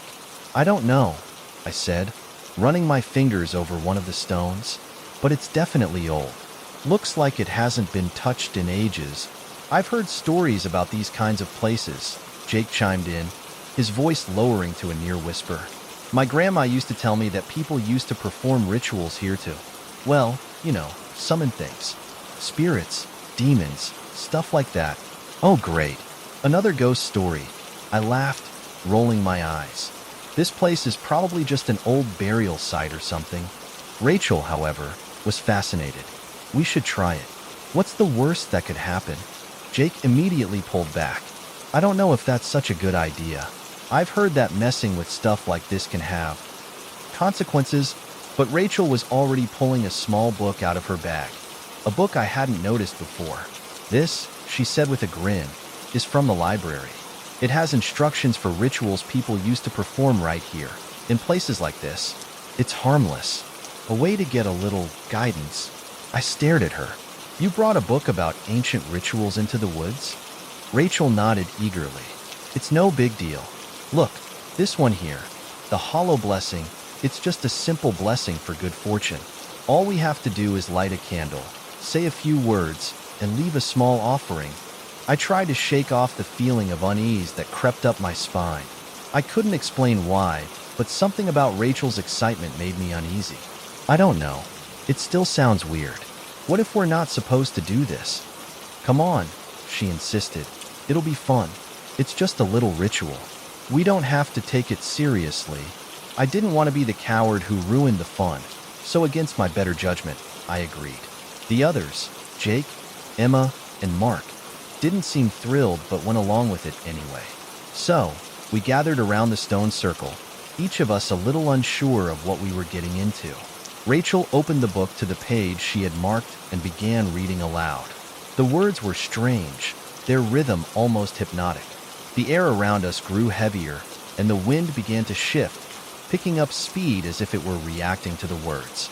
I looked at the others, but no one seemed willing to speak up or stop her. Here's the deal, Rachel said, after finishing the chant. We all need to place our offerings in the center of the circle, and we'll see what happens. It's supposed to bring us good luck, maybe even answers to questions we've been asking. We all stepped forward, placing our small items into the middle of the stone circle. A necklace, a lucky coin, a favorite book, a childhood trinket, and I, foolishly, placed an old wristwatch my father had given me. a memento that meant more to me than anything. The last thing Rachel did was light a small candle and place it near the offerings. The candle flickered, casting long shadows across the stone circle, and the wind picked up, howling through the trees. It seemed like the world itself was holding its breath. Then, something changed. The temperature dropped suddenly, and the shadows around us grew longer and deeper. I felt an unshakable weight in the air, like we were no longer alone. It wasn't a normal kind of silence. It was thick, suffocating, as though the very atmosphere had become charged, vibrating with something unnatural. "What's going on?" Mark whispered, his voice tight with fear. "I don't know," I said, stepping back, but I couldn't tear my eyes away from the circle. The candle's flame seemed to flicker more violently, as if it were struggling against something unseen. Then, it happened. From the center of the stone circle, a dark figure began to emerge, slowly, like smoke coalescing into shape. It wasn't clear at first, just a dark mass that seemed to pull the light from the air around it. The wind howled louder, and the ground beneath our feet seemed to tremble. "Oh God," Emma gasped, backing away. "What is that?" The figure took shape, and in the growing darkness, I could see it clearly now, tall, shadowy, with glowing red eyes that seemed to pierce through me. It had the form of a person, but it was wrong. Its face was a hollow void, a dark emptiness that made me feel like I was looking into something that shouldn't exist. The wind stopped. Everything went dead silent. And then, the figure spoke. "You have disturbed the hollow blessing." The voice wasn't human. It was deep, guttural, like the growl of a wild animal or the screech of a creature that had never been part of this world. It sent chills down my spine, and my heart pounded in my chest. "What do you want?" Rachel whispered, her voice trembling. The figure tilted its head, almost curiously. "What I want? What I want is what is owed." "What do you mean?" I asked, my voice shaking. "We didn't do anything wrong." The figure moved closer, its presence overwhelming, pressing in on us like an invisible force. "The offering is incomplete." It stared at me, its hollow face shifting, as though considering something. "The price is yet to be paid." The air thickened, becoming so dense that it felt hard to breathe. I could hear the others, their panicked whispers and hurried footsteps, but it was as though they were miles away, their voices muffled by the growing sense of dread. "The hollow blessing is not without its toll." The figure's voice grew louder, and I could feel the weight of its words pressing against my chest. "A debt must be repaid. A soul must be claimed." A cold gust of wind blew through the trees, and suddenly, everything felt wrong. The figure reached out toward me, its long, twisted fingers extending like claws. "Your offering is not enough." Without thinking, I grabbed my wristwatch from the ground and threw it at the figure, hoping to placate it. "Take it. Take this. Just leave us alone."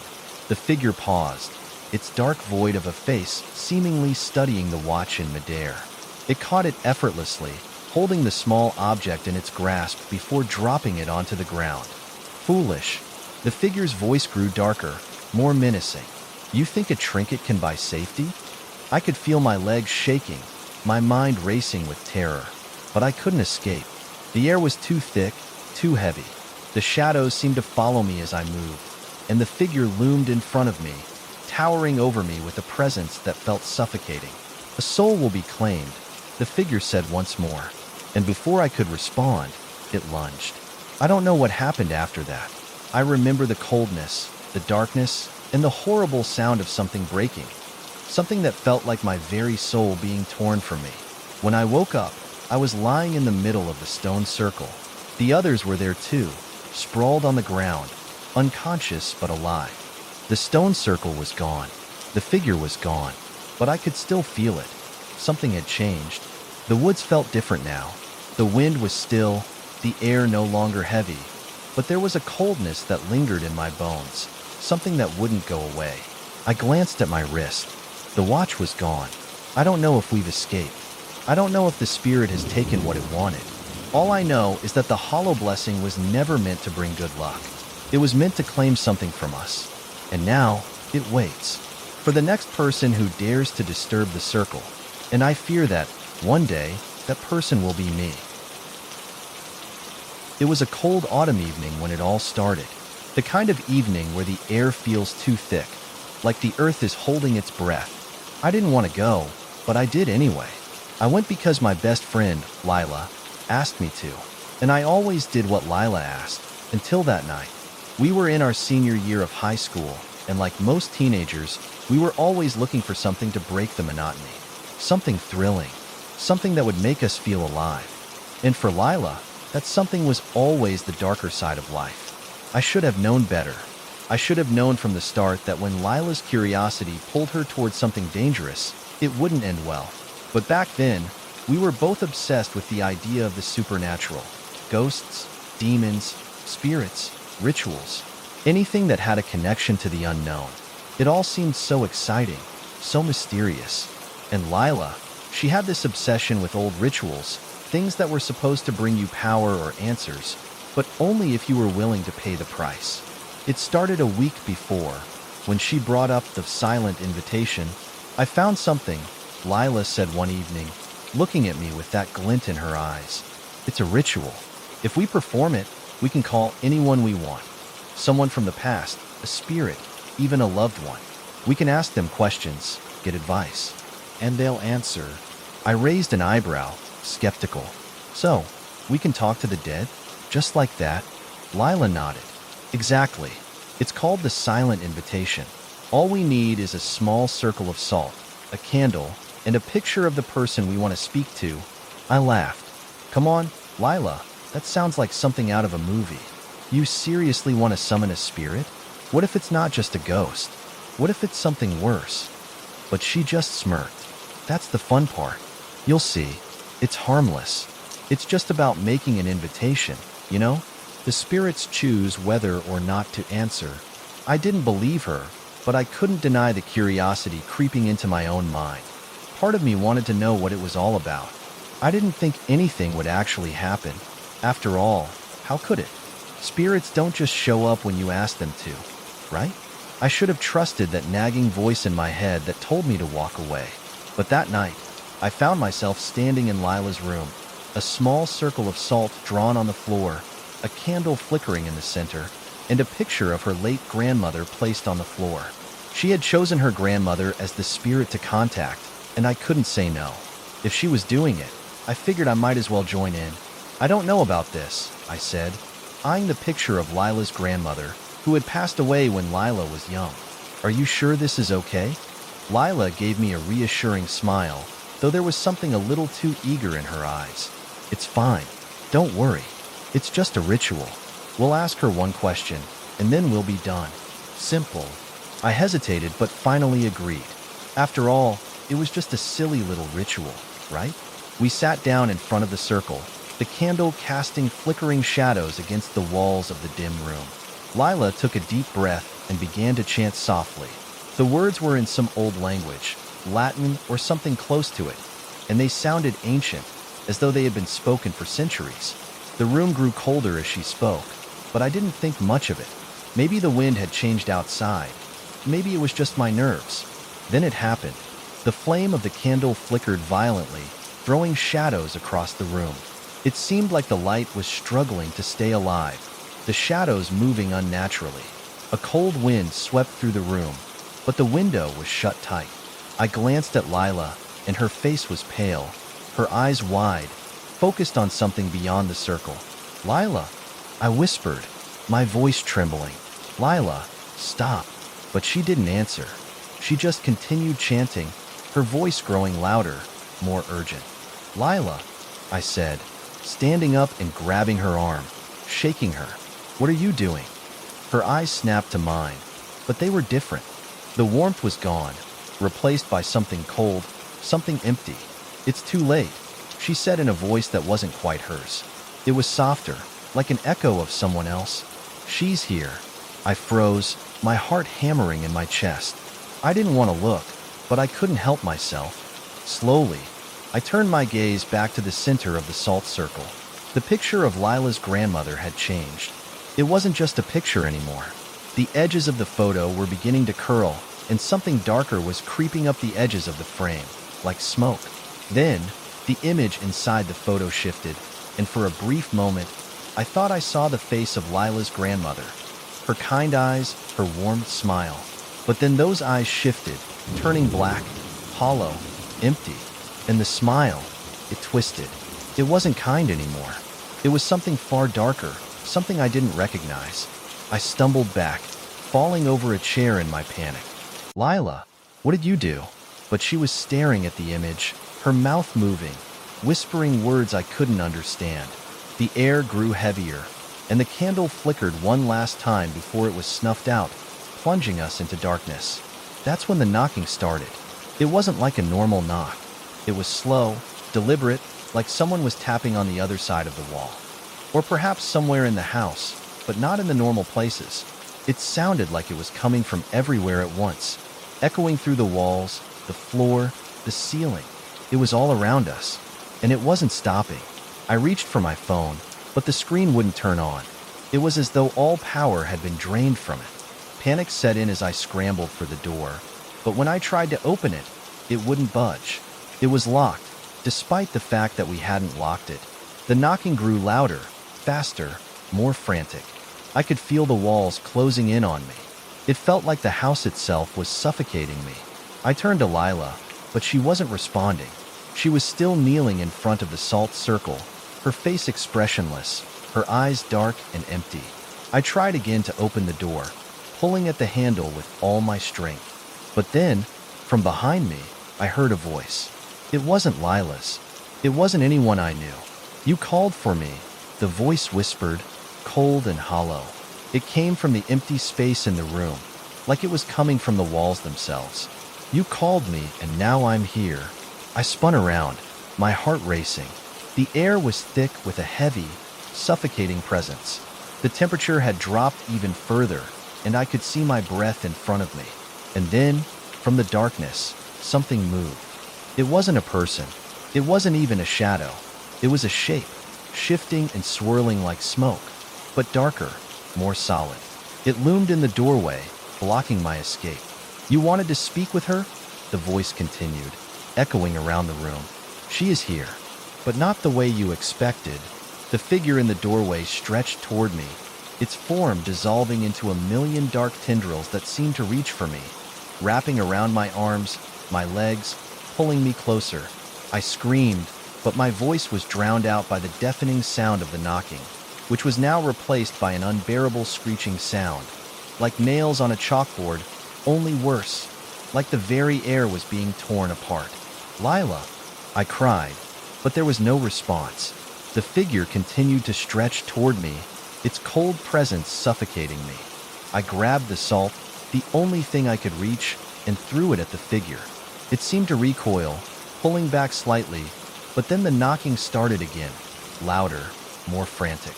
"You will pay the price for your invitation," the voice hissed, and then everything went black. I don't know how long I was unconscious.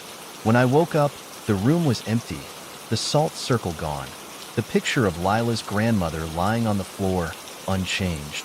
The knocking had stopped. Lila was gone. I searched the house, I searched the streets, but there was no sign of her. The police couldn't find any trace of her either. They said it was like she had vanished into thin air. But I knew the truth. We had made the invitation. We had called her grandmother's spirit, and we had summoned something far worse. The silent invitation had been a mistake, and Lila had paid the price. And now, I'm left with the knowledge that whatever we summoned, whatever we invited into that room, is still out there, watching, waiting, and one day, it might come back for me. I never thought a simple decision, one made on a whim, in the heat of a moment, would change everything. But that night, everything changed. I'll never forget it, not as long as I live. It started with a dare, and ended with a curse that haunted me for the rest of my life. It was the weekend after Halloween. The cold was starting to creep in, the kind of chill that seems to cut through your skin and settle in your bones. My friends and I were hanging out at my house, trying to figure out something to do. The usual activities, movies, video games, hanging out, just weren't cutting it that night. We were bored, restless, and itching for something different. That's when Tyler brought up the ritual. Tyler was the kind of guy who was always looking for something to prove. He liked to talk big and always seemed to be at the center of whatever trouble we got into. That night, he came across an old book at a secondhand store, one that was filled with strange and cryptic symbols. When he showed it to us, my stomach sank. But Tyler was so confident, so excited about it, that it was hard to resist. This, Tyler said, flipping through the book, is an old ritual. It's called the Cursed Hour. I've been reading up on it. It's supposed to summon something dark. I laughed, trying to brush it off. You're messing with us, right? This is just a joke. There's no way this is real. But Tyler wasn't laughing. No, seriously. It's supposed to be for making a wish. If you perform the ritual at exactly midnight, you can ask for anything you want. Power, wealth, answers, revenge. But the catch is, there's a price. I rolled my eyes, but my curiosity started to grow. What's the price? Tyler's grin widened. It's different for everyone. Some say it's something you've always wanted, something you took for granted. Others say it's something you never saw coming. But the book says that if you don't complete the ritual properly, the curse follows you. And it's not a curse you can get rid of. Not unless you make a bigger sacrifice. That's when I should have stopped. That's when I should have walked away. But I didn't. I just listened, mesmerized by the words. Tyler had a way of making things seem so real, so thrilling. The Cursed Hour, Tyler explained further, is a midnight ritual. You have to mark the hour precisely. You need a dark candle, a mirror, and a personal possession. A memento of something you value. And once you start, there's no going back. I could see that Tyler was genuinely excited about it, but something in my gut told me to be cautious. There was a part of me that didn't want to believe any of it. But then, the rest of the group, Chris, Leah, and Mia, all started to get intrigued. They didn't seem scared. In fact, they seemed almost eager. They wanted to do it. I hesitated for a moment. What would be the harm? It was just a ritual, right? It was just a stupid thing to do to kill time. But I couldn't shake the feeling that I was stepping into something far darker than I realized. We prepared for the ritual that night. As the clock ticked closer to midnight, the atmosphere in my room changed. The air felt heavier, like it was full of static electricity. The candle flickered, casting long, wavering shadows on the walls, and the mirror we'd placed on the floor caught the dim light in a way that made it look almost alive. Tyler stood at the center of the room, reading aloud from the book. The words were strange, foreign, and I couldn't understand a single one. Leah, Mia, and Chris all stood silently, watching, as the clock's hands crept closer to the witching hour. When midnight struck, Tyler took a deep breath, and the room fell into a tense silence. Now, Tyler said, we ask for what we desire. But remember, the ritual isn't just about receiving, it's about sacrifice. You give something up for what you want. I glanced at the others. They all looked so sure of themselves, as though they were ready to face whatever consequences might come. But I wasn't. I wasn't ready for this, not really. But it was too late to back out. The ritual had already begun. Tyler continued the chant, and the air seemed to grow colder. My breath came out in visible puffs, and I could feel the hairs on the back of my neck stand up. The mirror, reflecting nothing but the faint glow of the candlelight, seemed to shimmer with a strange energy. I wanted to look away, but something held me in place, something I couldn't explain. As Tyler spoke the final words, a sudden gust of wind blew through the room, despite the windows being shut tight. The flame of the candle flickered wildly, casting grotesque shadows that danced on the walls. Then, just as quickly as it had started, everything went still. The air became thick, suffocating, and the mirror, now fully reflecting our faces, began to distort. It was then that I saw it. In the mirror, behind us, something moved. Something dark, like a shadow, but not quite. It was just there, standing in the corner, watching us. My heart pounded in my chest, and I felt an icy chill run down my spine. Did anyone else see that? I asked, my voice shaking. No one responded. They were all staring at the mirror, their faces pale, their expressions frozen in terror. Tyler turned to look, and his face drained of color. "It's not supposed to happen like this," he whispered. "The book didn't say anything about this." We all backed away slowly, but the mirror seemed to pull us in, like it was alive, like it was hungry. The reflection of our faces twisted, and I could hear something, a low, growling sound, coming from behind us, but there was no one there. Suddenly, the reflection in the mirror shifted again. The shadow in the corner seemed to move, stretching toward us, its form growing larger, more defined. It wasn't a person. It wasn't even human. It was something else, something wrong. Then, without warning, the mirror shattered, sending a shower of glass across the room. We all screamed and ducked, covering our heads as shards of glass flew past us. And that's when it all went wrong. The curse began. At first, it was small things. Tyler's car broke down the next day, then Chris lost his wallet, then Leah's phone started malfunctioning, turning on and off by itself at random times.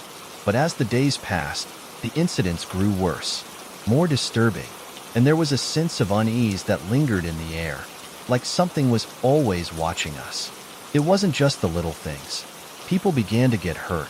Chris twisted his ankle in the middle of a normal game of basketball, and Leah developed a strange rash that no doctor could explain. Mia started having nightmares, waking up every morning with bruises on her arms, as if she'd been grabbed by someone in the night. But the worst part? The figure in the mirror never went away. It followed us, appearing in the reflections of windows, mirrors, even puddles of water. We tried to ignore it, but it was always there, watching, waiting. Then, one night, it spoke. I was alone in my room. The lights dimmed as I tried to sleep. The air felt suffocating again, and I had the distinct feeling that something wasn't right. That's when I saw it, through the crack in the door, in the reflection of the window, standing in the corner of my room. That shadow. This time, I wasn't as brave. I screamed, but the figure only moved closer. It was towering, its limbs stretching unnaturally, and its eyes, if they could even be called eyes, were hollow, endless black pits that seemed to draw in the light around it. "You called me," the voice echoed in my mind, like it was coming from every corner of the room. "And now you will pay." The next morning, I woke up with a feeling of dread that I couldn't shake. The room was empty, but the mirror still reflected something. The shadow had been there, lingering, just behind me. That's when I realized it wasn't over. The curse wasn't done with us. It had only just begun. And now, every night, I feel it. The cold breath of the shadow, the whisper in my ear, the feeling of being watched. The curse has followed me, and no matter what I do, I can't get rid of it. The ritual is done, the wish unfulfilled, and the price, whatever it may be, is still out there, waiting for its due. It's been weeks since that night, but I know the shadow isn't done with me. And as each day passes, the price seems closer to being paid. I don't know what it wants, or what it's going to take from me, but I do know this. No matter how far I run, no matter how hard I try to escape, the curse of the cursed hour will follow me, and one day, it will claim me. It was just a normal weekend, one of those dull ones that seemed to drag on without anything interesting happening. The leaves were starting to turn orange, and the nights were getting longer. My friends and I had gathered at my house, like we did most weekends, to hang out, play video games, or watch movies. But on this particular night, everything changed. It all started when Sarah, one of my closest friends, brought up the idea of doing something different for the evening. Sarah had always been the adventurous one of the group. She loved anything that was a little risky, a little out of the ordinary. I had no idea what she meant at first, but when she mentioned rituals and summoning, I should have known better than to entertain the idea.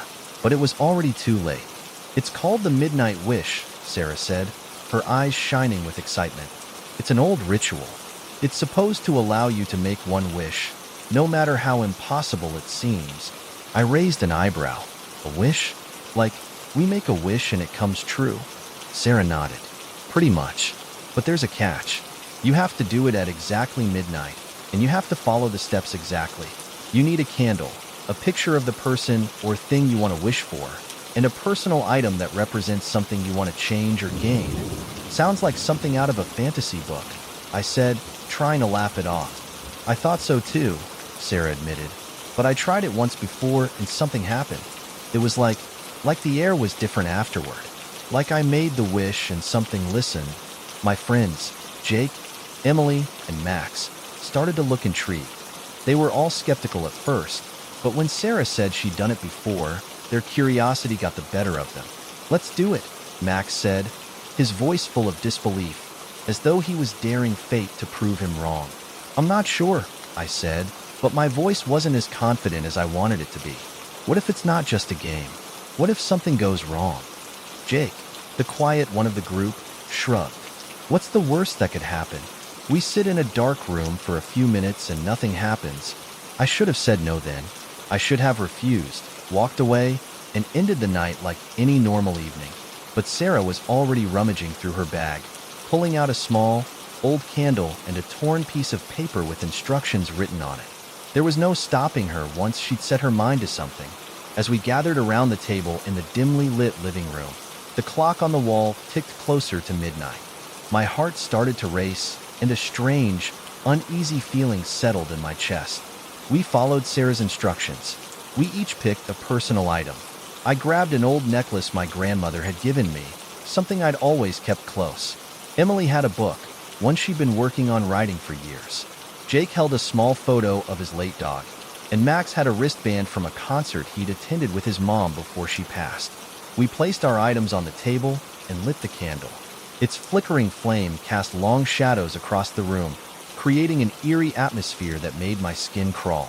Sarah handed each of us a piece of paper with a specific set of words written on it, words that we were supposed to chant together as the clock struck 12. "Remember," Sarah whispered, "we need to wish for something that we really want. But be careful what you wish for." I glanced at her, noticing a flicker of doubt in her eyes, but she quickly masked it with a smile. It was too late to back out now. The ritual had already begun. The clock struck midnight, and we all started to chant the words aloud.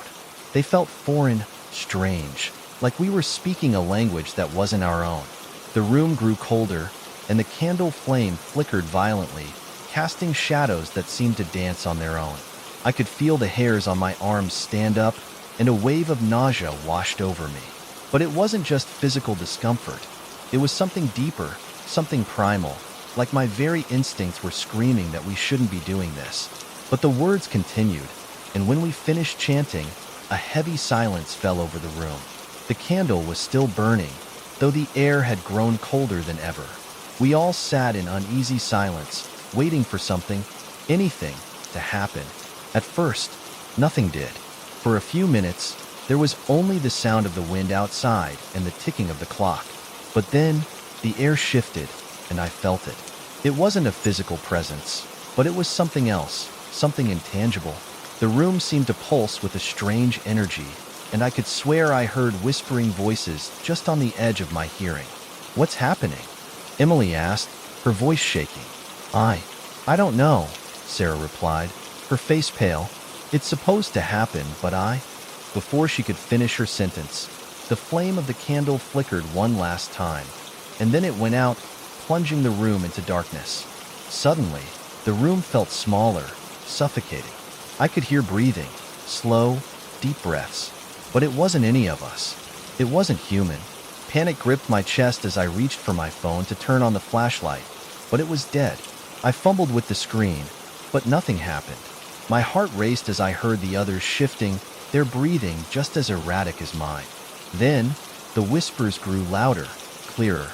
"You called us," a voice said, but it wasn't anyone in the room. It sounded like it came from everywhere and nowhere all at once. "And now we answer." My blood ran cold. The voice wasn't human. It was deep, guttural, filled with malice. "Sarah," I shouted, my voice cracking. "What did we do?" But Sarah didn't respond. She was staring ahead, her eyes wide with terror, her face pale and drawn. Something wasn't right about her expression. She looked different, as if she had aged a few years in the span of minutes. "You asked for power," the voice continued, echoing in my mind. "You asked for answers. You wished for something you could not control." I couldn't breathe. I wanted to run, to escape, but my body was frozen in place. The whispers were deafening now. and I could feel my mind unraveling with every word. Max's voice cut through the madness. I didn't wish for this. I just wanted her back. The candle had been extinguished, but I could feel the heat from it, and I could hear the faint scratching noise on the walls, as though something was clawing its way out of the darkness. No, the voice hissed. You did not just wish for her. You called. You summoned. The whispering grew louder and more frantic, like a chorus of voices, all speaking at once, their words slithering into my ears, filling my mind with terrifying images. Then, I saw it. From the corner of the room, in the shadows where the light of the candle had once flickered, something moved. At first, it was just a shape, a dark silhouette. But as it stepped into the faint moonlight coming from the window, I saw it clearly. It wasn't human. It had long, twisted limbs that bent in unnatural angles. Its skin was pale, almost translucent, and it had no face, just smooth, featureless skin. Its mouth, if you could even call it that, was a jagged, horrific slit that opened too wide, revealing rows of sharp, needle-like teeth. And it was smiling at us. You asked for a wish, it whispered, and now you will pay the price. I tried to scream, but my voice wouldn't come out. It was like my body had turned to stone, and the room was closing in on me. The creature moved toward us, its twisted body lurching with each step, dragging itself closer to where we sat frozen in fear. And then, just as suddenly as it had appeared, it vanished. The whispers faded, the pressure on my chest lifted, and the room was once again silent. But it wasn't over. The curse had been set in motion. The next day, things started to change. Max started having strange dreams, ones that left him waking up covered in sweat, his eyes wide with terror. Emily's skin started to pale, and she looked like she hadn't slept in days. Jake became withdrawn, like something was constantly eating at him from the inside. Sarah, she changed too. She became distant, her eyes hollow, her smile twisted. The wishes we had made, the things we had wanted, came with a price, and that price was more than we had bargained for. The darkness we had summoned had marked us, and now we were cursed. We couldn't escape it, no matter how hard we tried. And every night, as the clock struck midnight, we could hear the whispers again. We could feel it watching us. The midnight wish had been a mistake, a terrible mistake. And the curse? It's still with me. It's still following us. We asked for too much, and now we'll never be free. It started like any other summer weekend, but in the end, it turned into a nightmare none of us would ever forget. A few friends and I had decided to escape the town for a couple of days, looking to get away from the usual noise of our lives. The idea was simple: a weekend camping trip in the woods, a place far enough from civilization where we could let loose and relax. What we didn't know was that the forest we chose had secrets, dark ones. I didn't know much about the woods before we went, but from the moment we arrived, I could tell something was wrong. The air felt heavier than usual, and the trees, which should have been calming, seemed to close in around us. But no one else noticed, or at least no one mentioned it. We were all too eager to escape the monotony of our everyday lives. There were 5 of us, me, my best friend Jess, and our 3 other friends, Chris, Andy, and Rachel. Jess was the one who suggested the trip, and she had a way of talking people into things, even if they were a little out of the ordinary. I was skeptical at first, but I didn't want to be the only one not going. So, I tagged along. The first few hours in the woods were fine. We set up camp, roasted marshmallows, and told stories around the fire. It felt good to be away from the world for a while. As night fell and the fire dimmed, Jess started talking about something she had heard from her cousin, something that sounded a little too creepy for my taste. It's called the wishing rite, Jess said, her voice low and conspiratorial as we all huddled around the fire. It's an old ritual. You're supposed to do it if you want something you really, really desire. But you can't just do it anywhere. It has to be done in a place that's, well, a place that's already kind of alive. Rachel raised an eyebrow. Alive? What does that mean? Jess smiled, a little too widely. Like, you know, some places are more connected to, well, to the other side. It's like a thin veil between our world and whatever else is out there. People say that certain forests, Certain spots are like that. I've never heard of this, Andy said. Looking at her skeptically, Jess leaned forward, her voice almost a whisper. That's because it's dangerous. If you don't do it right, it can take something from you. It'll always take something in return, and it doesn't care if you're ready for it or not. I rolled my eyes, but Jess seemed so serious that it made me feel uneasy. Okay, and what's the deal with this ritual? What are you supposed to do? Jess paused, looking around at each of us, as if to make sure we were listening. At midnight, you have to walk into the forest. You need a personal item, something that means a lot to you.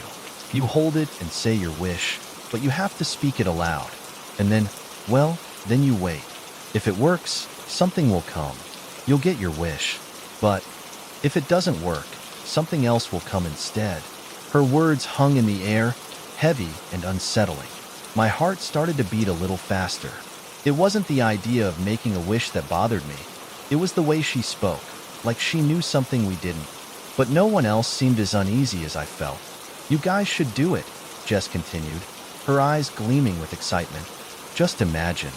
What could we wish for? Something big. Something that will change our lives. I glanced at the others. Rachel, as usual, was the adventurous one.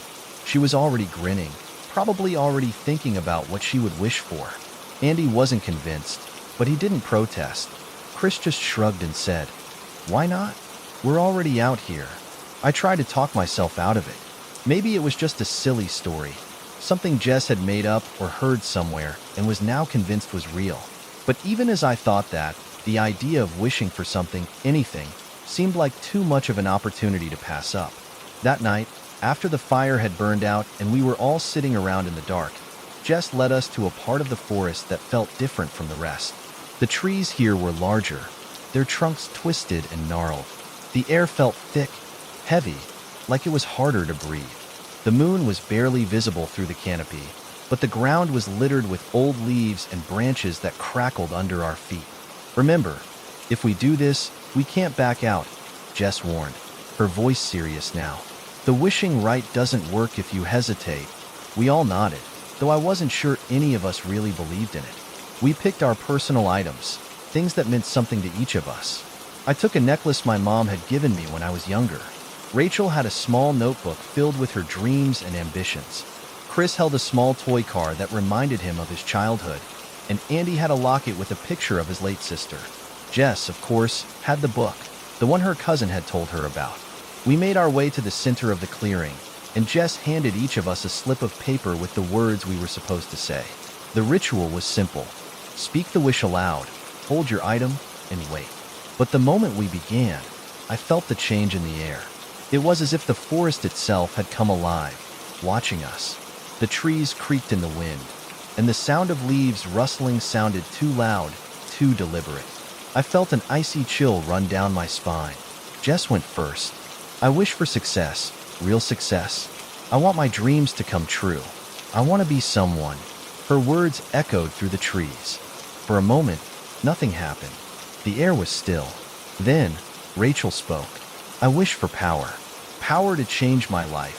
To make things happen the way I want them to." The wind picked up, and suddenly, I felt a cold hand on my shoulder. I jerked away, but no one was there. Chris and Andy made their wishes next, but when it came to my turn, I hesitated. Something felt wrong. The air was thicker now, heavier, and the dark trees surrounding us felt suffocating. But I couldn't back out now.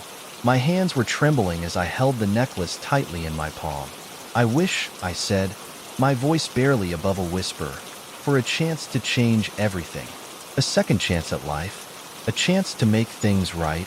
As soon as I finished speaking, the temperature around us plummeted. It felt like the very earth beneath our feet had turned to ice. The wind howled through the trees, but it wasn't the sound of a storm. It was something more unsettling, like the wind itself was alive, angry. And then, we heard it. A soft, scraping noise. The sound of something dragging across the ground.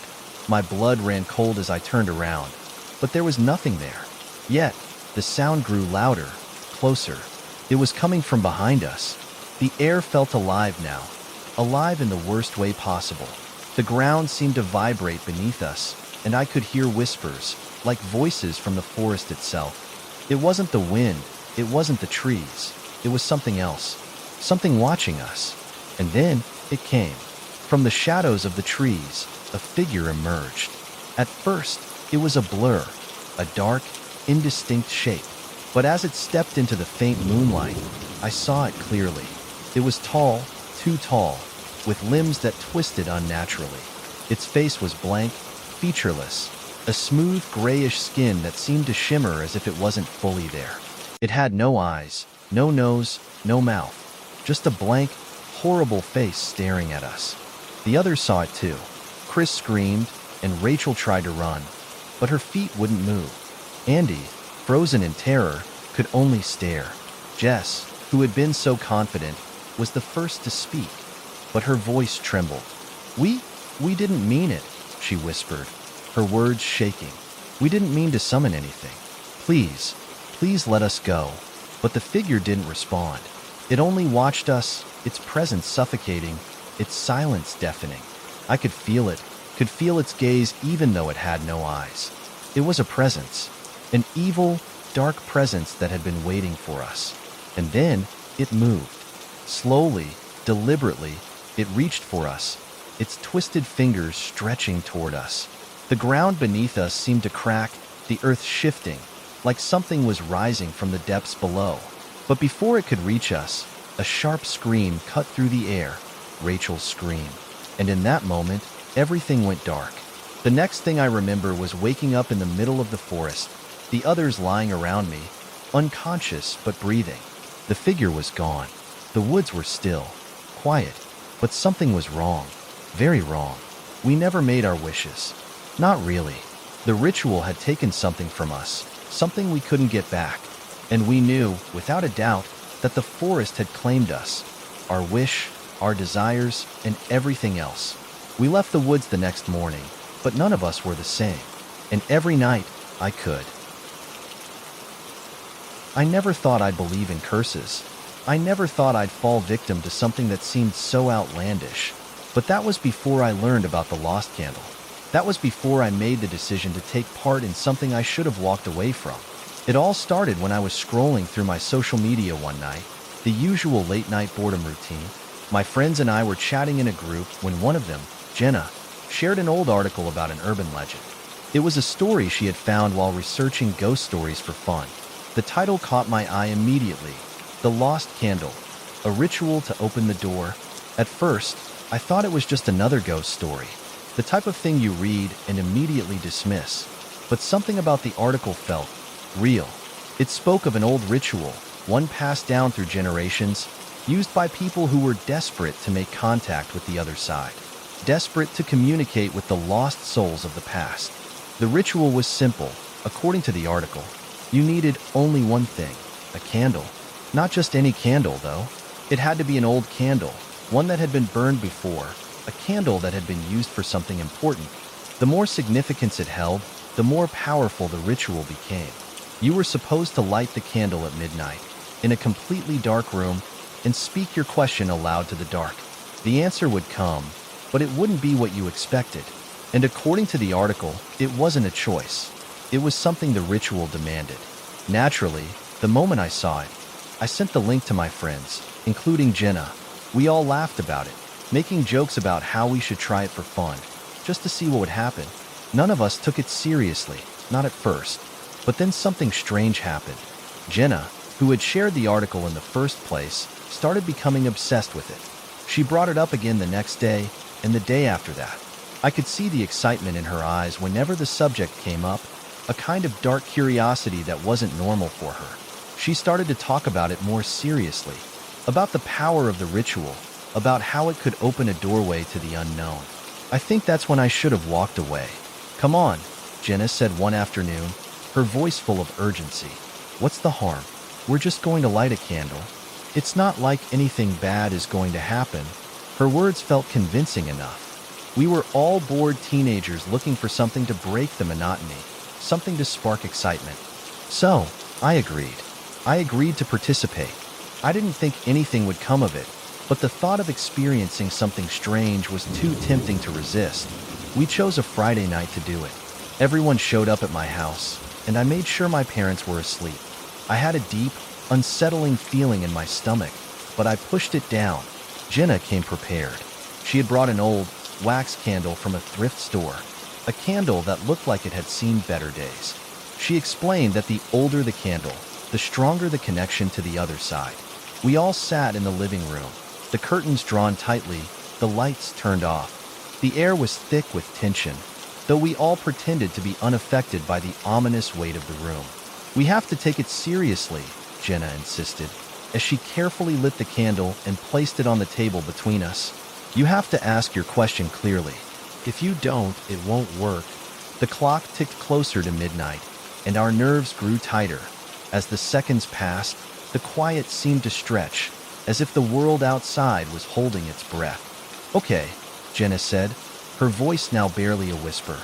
"Let's start." We all sat in a circle around the candle, watching the flame flicker eerily in the darkness. I could feel the hair on the back of my neck stand up. I wanted to laugh it off, to tell myself it was just a game, but something about the atmosphere felt wrong. "Let's go around the circle," Jenna said, "one by one. Ask your question." We all nodded, though none of us spoke. I wasn't sure what I wanted to ask. I didn't want to seem silly, asking for something trivial. I could feel the others' eyes on me, waiting for me to start. Finally, I took a breath and spoke the first question that came to mind. "I want to know, what happens after we die? Where do we go?" It wasn't the deepest question, but it felt real. The room fell into an eerie silence, and the candle flickered. There was no answer at first. I almost started to feel foolish, but then the temperature in the room dropped. I could feel a cold breeze, despite the fact that all the windows were shut. The flame of the candle flickered violently, and the shadows cast by the walls seemed to twist unnaturally. I held my breath, waiting for something to happen, but nothing did. At least, not yet. One by one, the others spoke. Each person asked their question, and the room grew colder with each one. Jenna asked about her future. Andy wanted to know who he would marry, and Sarah, who had been quiet up until that point, whispered, "Will I be happy?" When it was finally Jenna's turn to speak again, she asked, "Who is watching us?" That's when it all went wrong. The candle flickered, dimmed, and then suddenly went out completely. The room was plunged into complete darkness, and for a moment, I could hear nothing but the sound of our breathing. Fast, shallow, panicked. And then, we heard it. A sound. Not a voice, not a whisper, but a low, guttural noise, like something breathing. Something close. The air around us felt thick, suffocating. I couldn't see anything, but I could feel something moving, something shifting in the darkness. My heart raced as my hands began to shake. "Jenna," I said, my voice shaking. "What did we do?" There was no answer. Suddenly, the candle flickered back to life, but the light it cast wasn't normal. It was as if the light itself was strained, flickering in a way that felt unnatural. The flame grew brighter and brighter until it became almost blinding. It was as if something had entered the flame, and we could feel it, a presence, dark and heavy, pressing against us from all sides. And then, just as suddenly as it had started, the light flickered out again. The room was silent. No one dared to speak. I don't know how long it lasted, but the silence stretched on too long for comfort. When the light returned, Jenna was standing in the middle of the room, her face pale, her eyes wide and unblinking. She was staring at the corner of the room, as if something was there that none of us could see. "Jenna?" Sarah whispered, her voice barely audible. Jenna slowly turned her head toward us, but when she spoke, it wasn't her voice. It was deeper, darker, as if someone, or something, else was speaking through her. "You shouldn't have done this," it said, and the sound of it made my blood run cold. The voice wasn't Jenna's. It was something else, something ancient, something wrong. "You've opened the door and now you can't close it." The air around us felt alive, and in that moment, I knew it was no longer a joke. The ritual was real. The door we had opened was not one we could shut. Suddenly, the lights flickered once more, and when they returned, Jenna was standing there, but she wasn't the same. Her eyes were black, her skin pale, her expression twisted in a way that made my stomach turn. "Jenna!" I cried, reaching for her. "What's happening?" But Jenna, or whatever it was, smiled at us, and it wasn't a smile that comforted us. It was a grin full of malice, full of something darker. "You've made your choice," the voice whispered, and it was as though the very walls of the room were closing in around us. "And now you'll pay the price." We tried to run, but the door wouldn't open. The walls began to close in, and the air grew suffocating. I could hear footsteps echoing in the dark, though I didn't know who or what was walking. The last thing I remember is the flickering light, the suffocating darkness, and Jenna's twisted, otherworldly smile. And then, everything went black. When I woke up, I was in my bed, like nothing had happened. But I knew better. The ritual hadn't just been a game. Something had followed us home. Something had crossed over, and now it was watching. The lost candle hadn't just given us answers. It had taken something from us, something we would never get back. And the price? The price was the curse that now haunted us. Every night, when I turn off the lights, I can feel it. Watching, waiting, and no matter how hard I try to forget, the lost candle always calls back. I never thought something as simple as a mirror could become so sinister. At least, not until I tried the ritual. I know now that I should have listened to the warnings. I should have walked away. But it's hard to ignore something that promises to give you exactly what you think you want. It all started one quiet afternoon when I was browsing online. I had just finished my homework and was looking for something to pass the time when I stumbled upon a video. The thumbnail caught my attention. A picture of a dark, cracked mirror with words written in bold red letters. "The Mirror Ritual. Speak to the Shadow." I clicked on it without thinking. The video was a tutorial, the kind that promised results if you followed the instructions exactly. The host, a man in his late 20s with dark, intense eyes, spoke slowly and seriously. "This is the mirror ritual," he began. "It's an ancient practice, one that's been passed down through generations. But it comes with a price. You have to ask for something you truly desire, something deep within your heart. But be careful. The shadow will only show you what it wants you to see." I felt a shiver run down my spine as the man continued. He explained that you needed only a few things: a mirror, a dark room, and your own voice. The ritual had to be done at midnight, the hour when the boundary between the living and the dead was thinnest. You would stand before the mirror, speak your deepest desire aloud, and wait.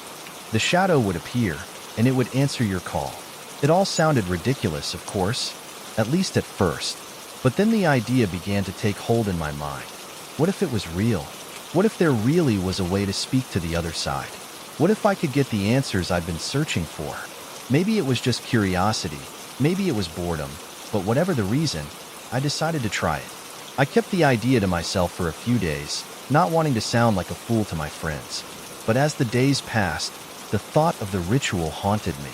I was obsessed with the idea of speaking to something, anything, that could give me answers, that could show me the truth. It wasn't until one evening when I was sitting alone in my room that I finally decided to do it. My parents were downstairs, watching TV, and I knew I had the privacy I needed. I waited until it was almost midnight. The house was quiet, and everything felt still. I set up the mirror in front of me, just as the video had instructed. It wasn't an old mirror, but it had been in the family for years. I turned off the lights, leaving only the dim glow of the clock on my nightstand to guide me. My heart was racing, but I told myself it was just a silly game. Standing before the mirror, I spoke the words the video had taught me. I called to the shadow. I asked for the truth, for answers, for what I desire most. Show me what I seek. The silence in the room was thick, suffocating. Nothing happened at first, and I almost laughed at myself for getting so worked up. I stood there, staring into my own reflection, waiting for something, anything, to happen. And then, the mirror started to change.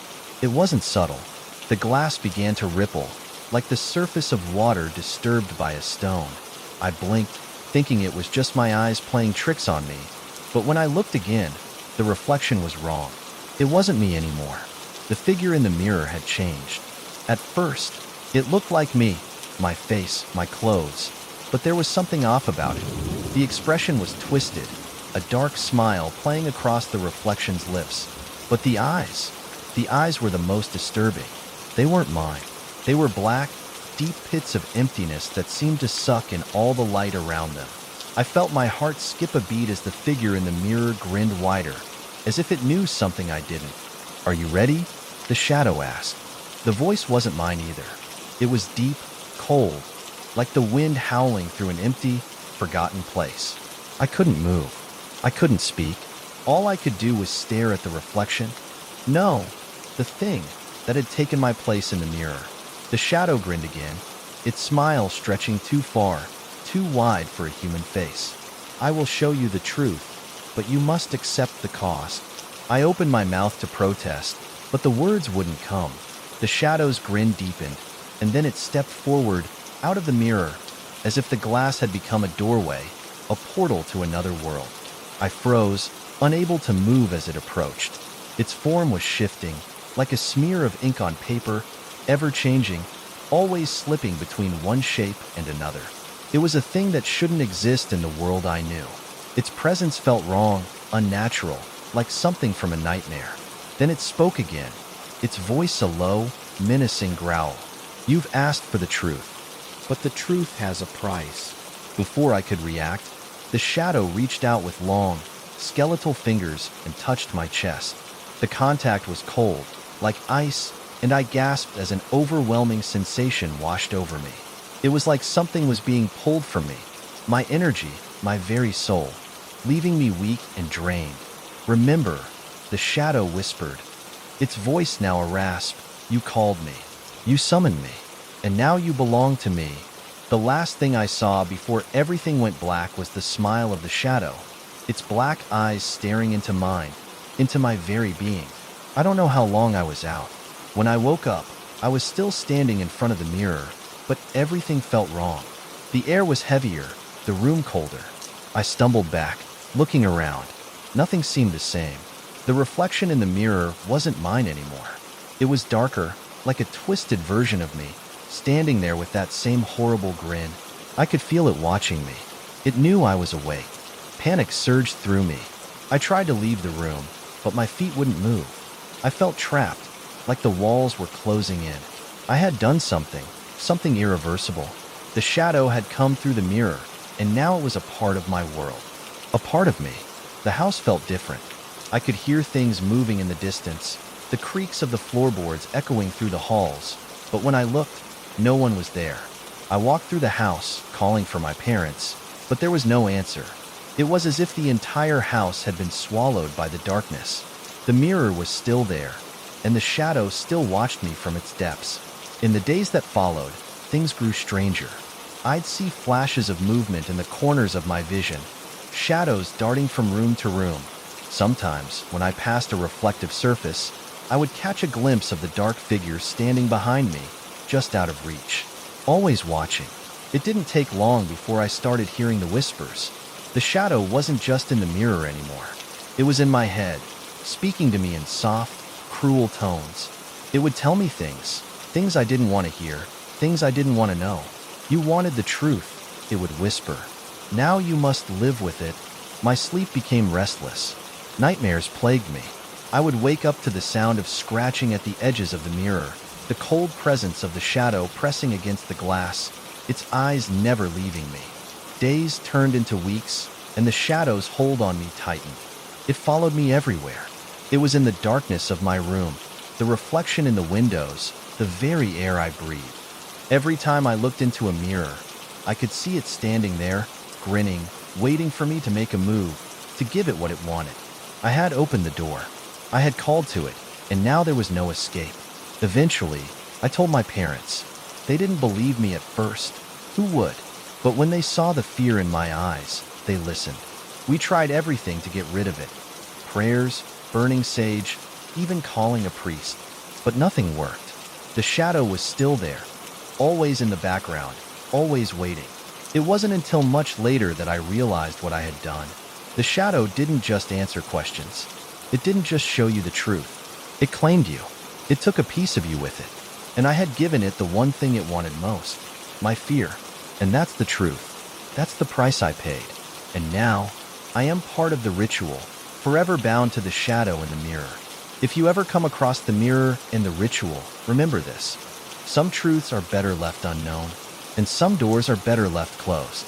I didn't close mine in time, and now it's too late. When my cousin Liam told me about the old well in the woods behind his house, I thought it sounded like the kind of thing you'd find in a bad horror movie. He called it the Whispering Well. Apparently, there was a local legend about it, something about making wishes or asking it for answers, but I didn't take it seriously. Liam always loved urban legends and creepy stories, and I thought this was just another one he was exaggerating to mess with me. But he wasn't joking. We were spending the weekend at my aunt and uncle's cabin deep in the countryside. It was isolated, surrounded by dense woods, and the kind of place where you could hear the sound of every twig snapping underfoot. I was already feeling uneasy about being out there, but Liam's story about the well made it worse. "It's not just some stupid wishing well," he said as we sat by the fireplace that evening. "People used to perform rituals there, dark ones. They believed the well was a gateway to something. Something not from this world." "Like what?" I asked, rolling my eyes. Liam leaned closer, lowering his voice. "Spirits, demons, things that aren't meant to be seen. They say if you perform the ritual correctly, you can summon it, whatever it is, and it'll answer your question. But you have to be careful because it doesn't always give you the answer you want. Sometimes, it gives you something much worse." I laughed, trying to play it cool. "That's ridiculous. What kind of ritual are we even talking about?" Liam grinned, clearly enjoying my discomfort. "You drop something personal into the well, something important to you. Then you speak your question aloud. If the well accepts your offering, it'll answer. But there's a catch. If you disrespect the well or don't follow the rules, it'll take more than just your offering." I didn't believe him, of course, but as the night went on, I couldn't stop thinking about it. Something about the way Liam told the story made my skin crawl. The next day, Liam convinced me to check it out. He said he'd been to the well before, but he'd never actually tried the ritual. "Too chicken," he admitted with a nervous laugh. "But we could do it together." I agreed, mostly to prove that I wasn't scared. How bad could it be? The well was hidden deep in the woods, surrounded by trees so tall and thick that they blocked out most of the sunlight. When we finally found it, I understood why people thought it was creepy. It wasn't like the picturesque wells you see in fairy tales. This one was old, crumbling, and covered in moss. The stone walls were cracked, and the opening was barely wide enough for someone to lean over and look inside. A rusted metal bucket hung from a frayed rope, swaying slightly even though there was no wind. Liam stood back, looking hesitant. "So, you still want to do it?" I shrugged, pretending to be braver than I felt. "Sure. What's the worst that could happen?" Liam handed me a flashlight, and I shone it into the well. The beam barely penetrated the darkness. I couldn't see the bottom, only an endless black void that seemed to swallow the light. "What are you supposed to drop in?" I asked. "Something personal," Liam said. "Something that matters to you." I hesitated, then reached into my pocket and pulled out a small pendant my grandmother had given me. It wasn't expensive or fancy, but it was one of the few things I had to remember her by. I felt a pang of guilt as I held it over the well, but I told myself it didn't matter. This was just a stupid game. "Okay," I said, my voice echoing slightly. "Now what?" "Now you ask your question," Liam said, his voice unusually serious. "But make sure it's something you really want to know." I stared into the darkness of the well, my heartbeat quickening. The silence around us felt oppressive, as if the forest itself was holding its breath. Finally, I spoke. "What will my future be like?" The words seemed to hang in the air, and for a moment, nothing happened. I started to feel foolish, but then I heard it, the whisper. At first, I thought it was just the wind, but the sound grew louder, clearer. It was coming from the well, a voice, soft and raspy, rising from the depths. "Your future," it said, stretching the words out, "will be dark." The voice sent chills down my spine. I staggered back, dropping the flashlight. "Did you hear that?" I whispered, my voice trembling. Liam nodded, his face pale. "Yeah, I heard it. I wanted to leave, to run back to the cabin and never come near this place again." But before I could move, the whisper returned. More. Must be given. The voice was louder now, more insistent. The bucket began to swing violently on its rope, the creaking sound cutting through the silence. I grabbed Liam's arm, panic setting in. What does it mean? More must be given? I asked, my voice rising. Liam shook his head, his expression filled with fear. I don't know. We followed the rules. The ground beneath us began to shake, and the air grew colder. The whisper turned into a chorus of voices, all speaking at once, their words overlapping and impossible to understand. The well seemed to pulse with energy, as if it were alive. Run, Liam shouted, grabbing my arm and pulling me away. We sprinted through the woods, the whispers following us like a swarm of angry bees. The trees seemed to close in around us, their twisted branches clawing at our clothes and skin. I could hear the sound of something heavy and wet dragging behind us, but I didn't dare look back. When we finally burst out of the woods and reached the cabin, we slammed the door shut and collapsed onto the floor, gasping for air. The whispers stopped, and the house was silent again. But the terror lingered, a heavy weight pressing down on my chest. What the hell was that? I asked, my voice shaking. Liam didn't answer. He was staring out the window, his face pale. I followed his gaze and saw nothing but the dark outline of the trees. But I could feel it, the presence. It was still out there, watching, waiting. That night, I barely slept. Every time I closed my eyes, I saw the well, heard the whispers. I felt like something had followed us back, like the ritual had awakened something that wouldn't rest until it got what it wanted. Over the next few days, strange things started happening. I would wake up in the middle of the night to the sound of whispers outside my window. Objects in the house would move on their own. Small things at first, like a glass sliding across the table or a door creaking open. But then it got worse. One night, I woke up to find the pendant I had dropped into the well sitting on my bedside table, wet and cold. Liam and I tried to talk about it, to figure out what went wrong. But the more we discussed it, the more uneasy we became. The well hadn't just answered my question. It had taken something from us. And now, it wanted more. We thought about going back to the well, trying to undo the ritual, but we were too scared. What if we made things worse? What if the well demanded more than we could give? The whispers haven't stopped. They follow me everywhere now, faint but persistent, like a shadow that never leaves. I don't know what the well wants, but I know it won't stop until it gets it. If you ever find an old well in the woods, one that whispers when the wind is still, do yourself a favor. Stay far, far away. Don't ask it questions. Don't give it anything. Because once you do, it won't let you go. There's a grove about 2 miles from my grandparents' farmhouse. It's old, ancient, my grandpa used to say, and nobody in the family ever goes near it.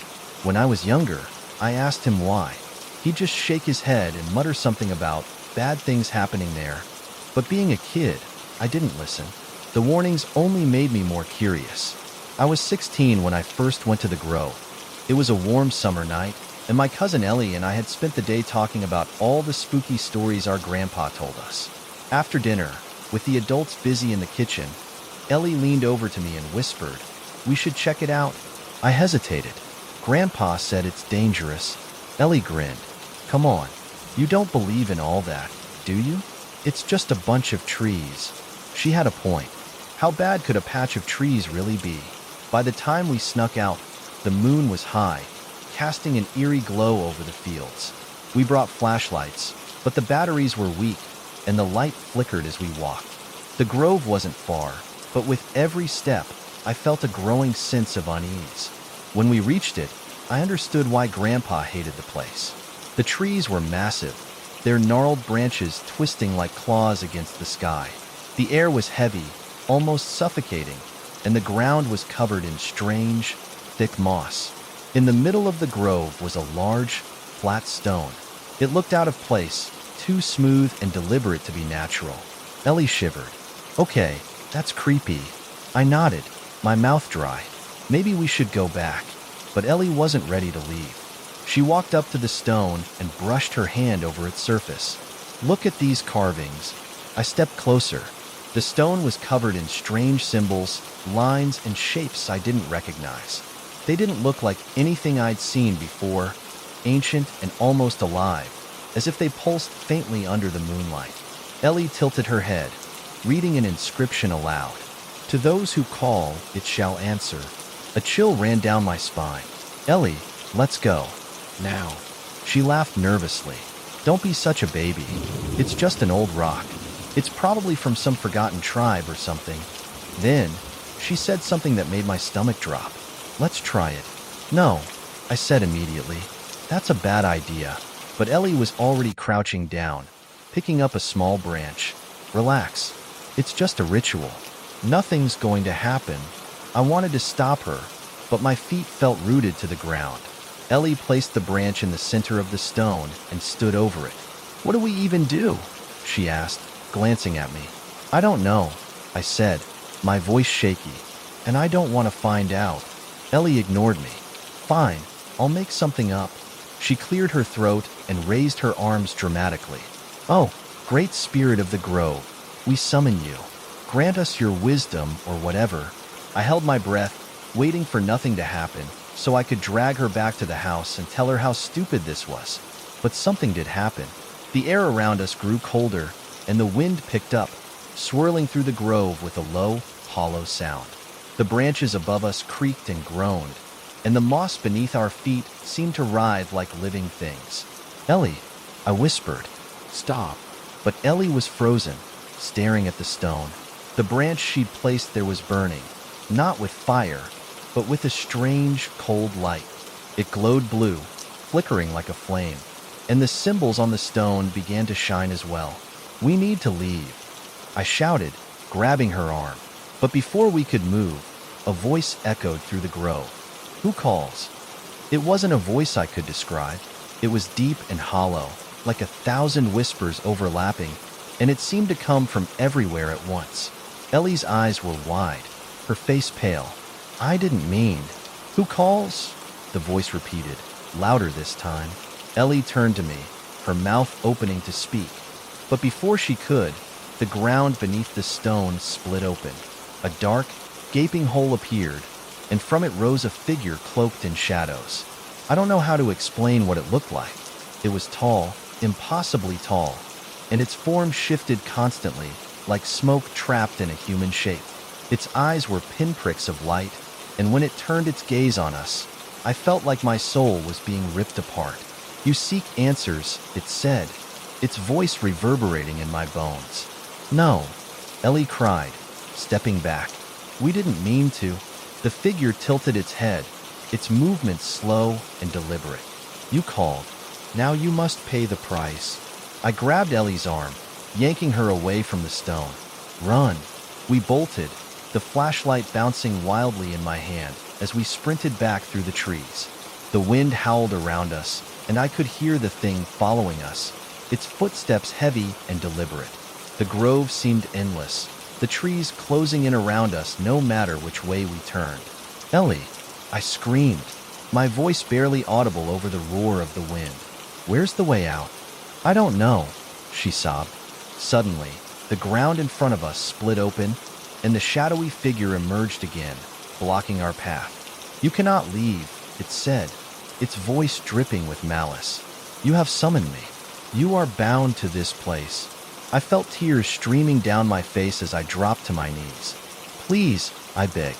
We didn't know. We didn't mean to. The figure loomed over us, its eyes burning into mine. For a moment, I thought it would destroy us right there. But then, it spoke again. One may leave, it said. The other must stay. Ellie and I stared at each other, the weight of the words sinking in. No, I said, shaking my head. There has to be another way. The figure didn't respond. It simply stood there, waiting. Ellie took a shaky step toward me. I'm so sorry, she whispered. This is my fault. I'll stay. No, I shouted, grabbing her shoulders. We'll find another way. We'll figure this out together. The figure raised a hand, and the wind grew stronger, nearly knocking us off our feet. Choose, it demanded. Ellie shoved me backward, her eyes filled with tears. Go, she said. Please. Before I could stop her, she turned and walked toward the figure. No, I screamed, reaching for her.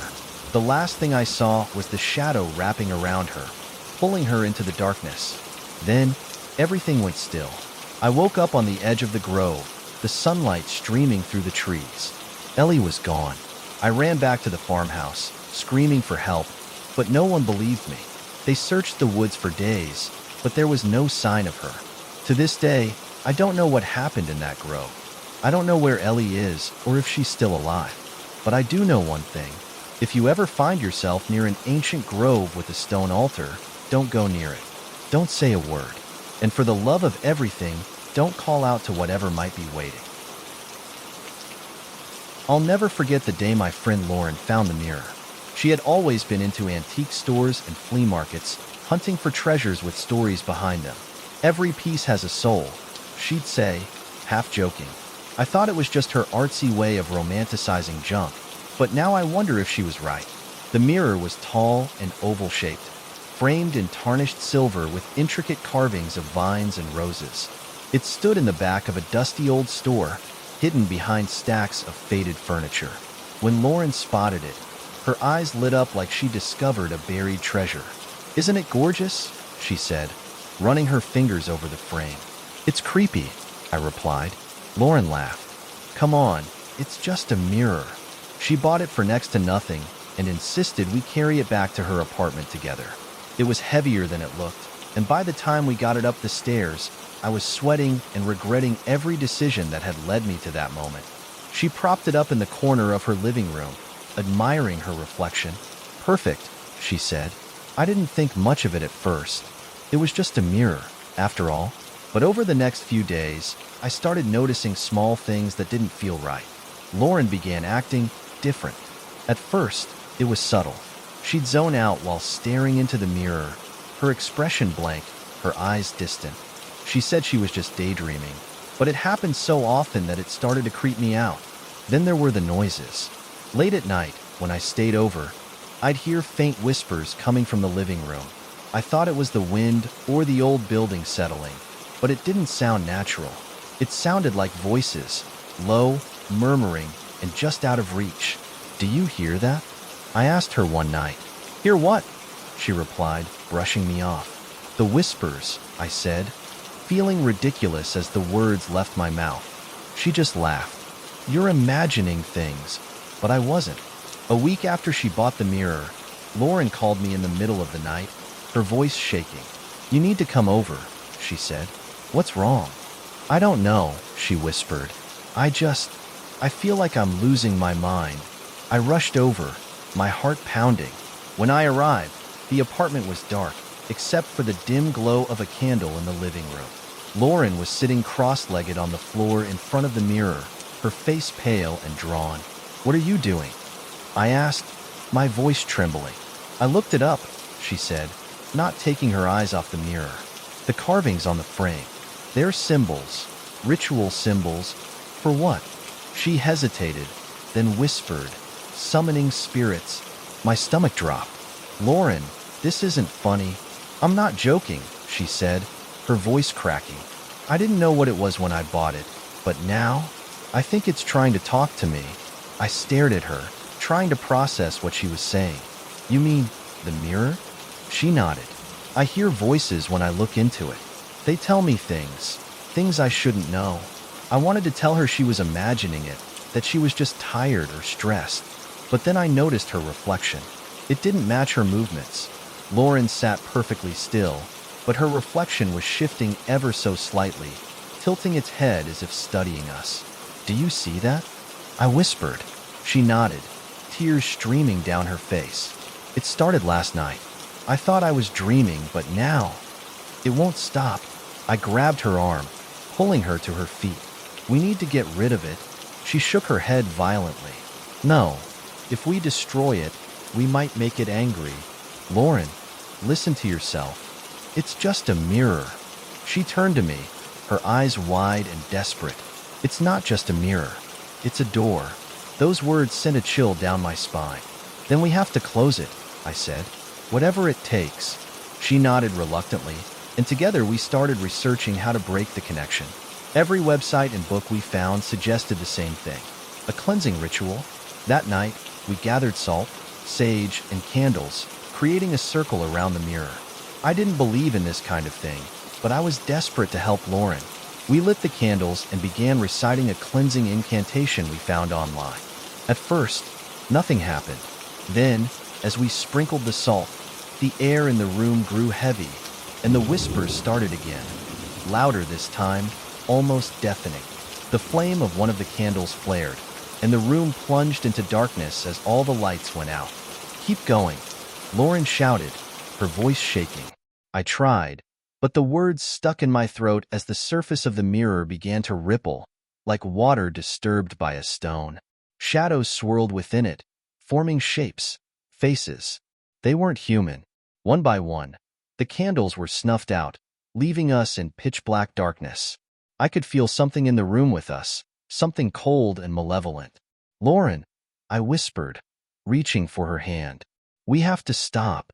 Before she could respond, the mirror emitted a sound, a low, guttural growl that vibrated through my chest. The shadows in the mirror burst outward, filling the room like a suffocating fog. I don't remember much after that. There was screaming, mine, hers, maybe both. The next thing I knew, I was waking up on the floor, the first rays of dawn filtering through the window. Lauren was gone. The mirror stood in the corner, cracked but still intact. I couldn't bring myself to look at it. I called the police, but they didn't believe my story. They searched the apartment and the surrounding area, but there was no sign of Lauren. I've thought about smashing the mirror, but I'm too afraid. What if breaking it releases whatever's inside? It's been months now, and the mirror is still in her apartment. I haven't been back since that night, but I can't stop thinking about it. Sometimes, late at night, I swear I hear whispers coming from my bedroom mirror.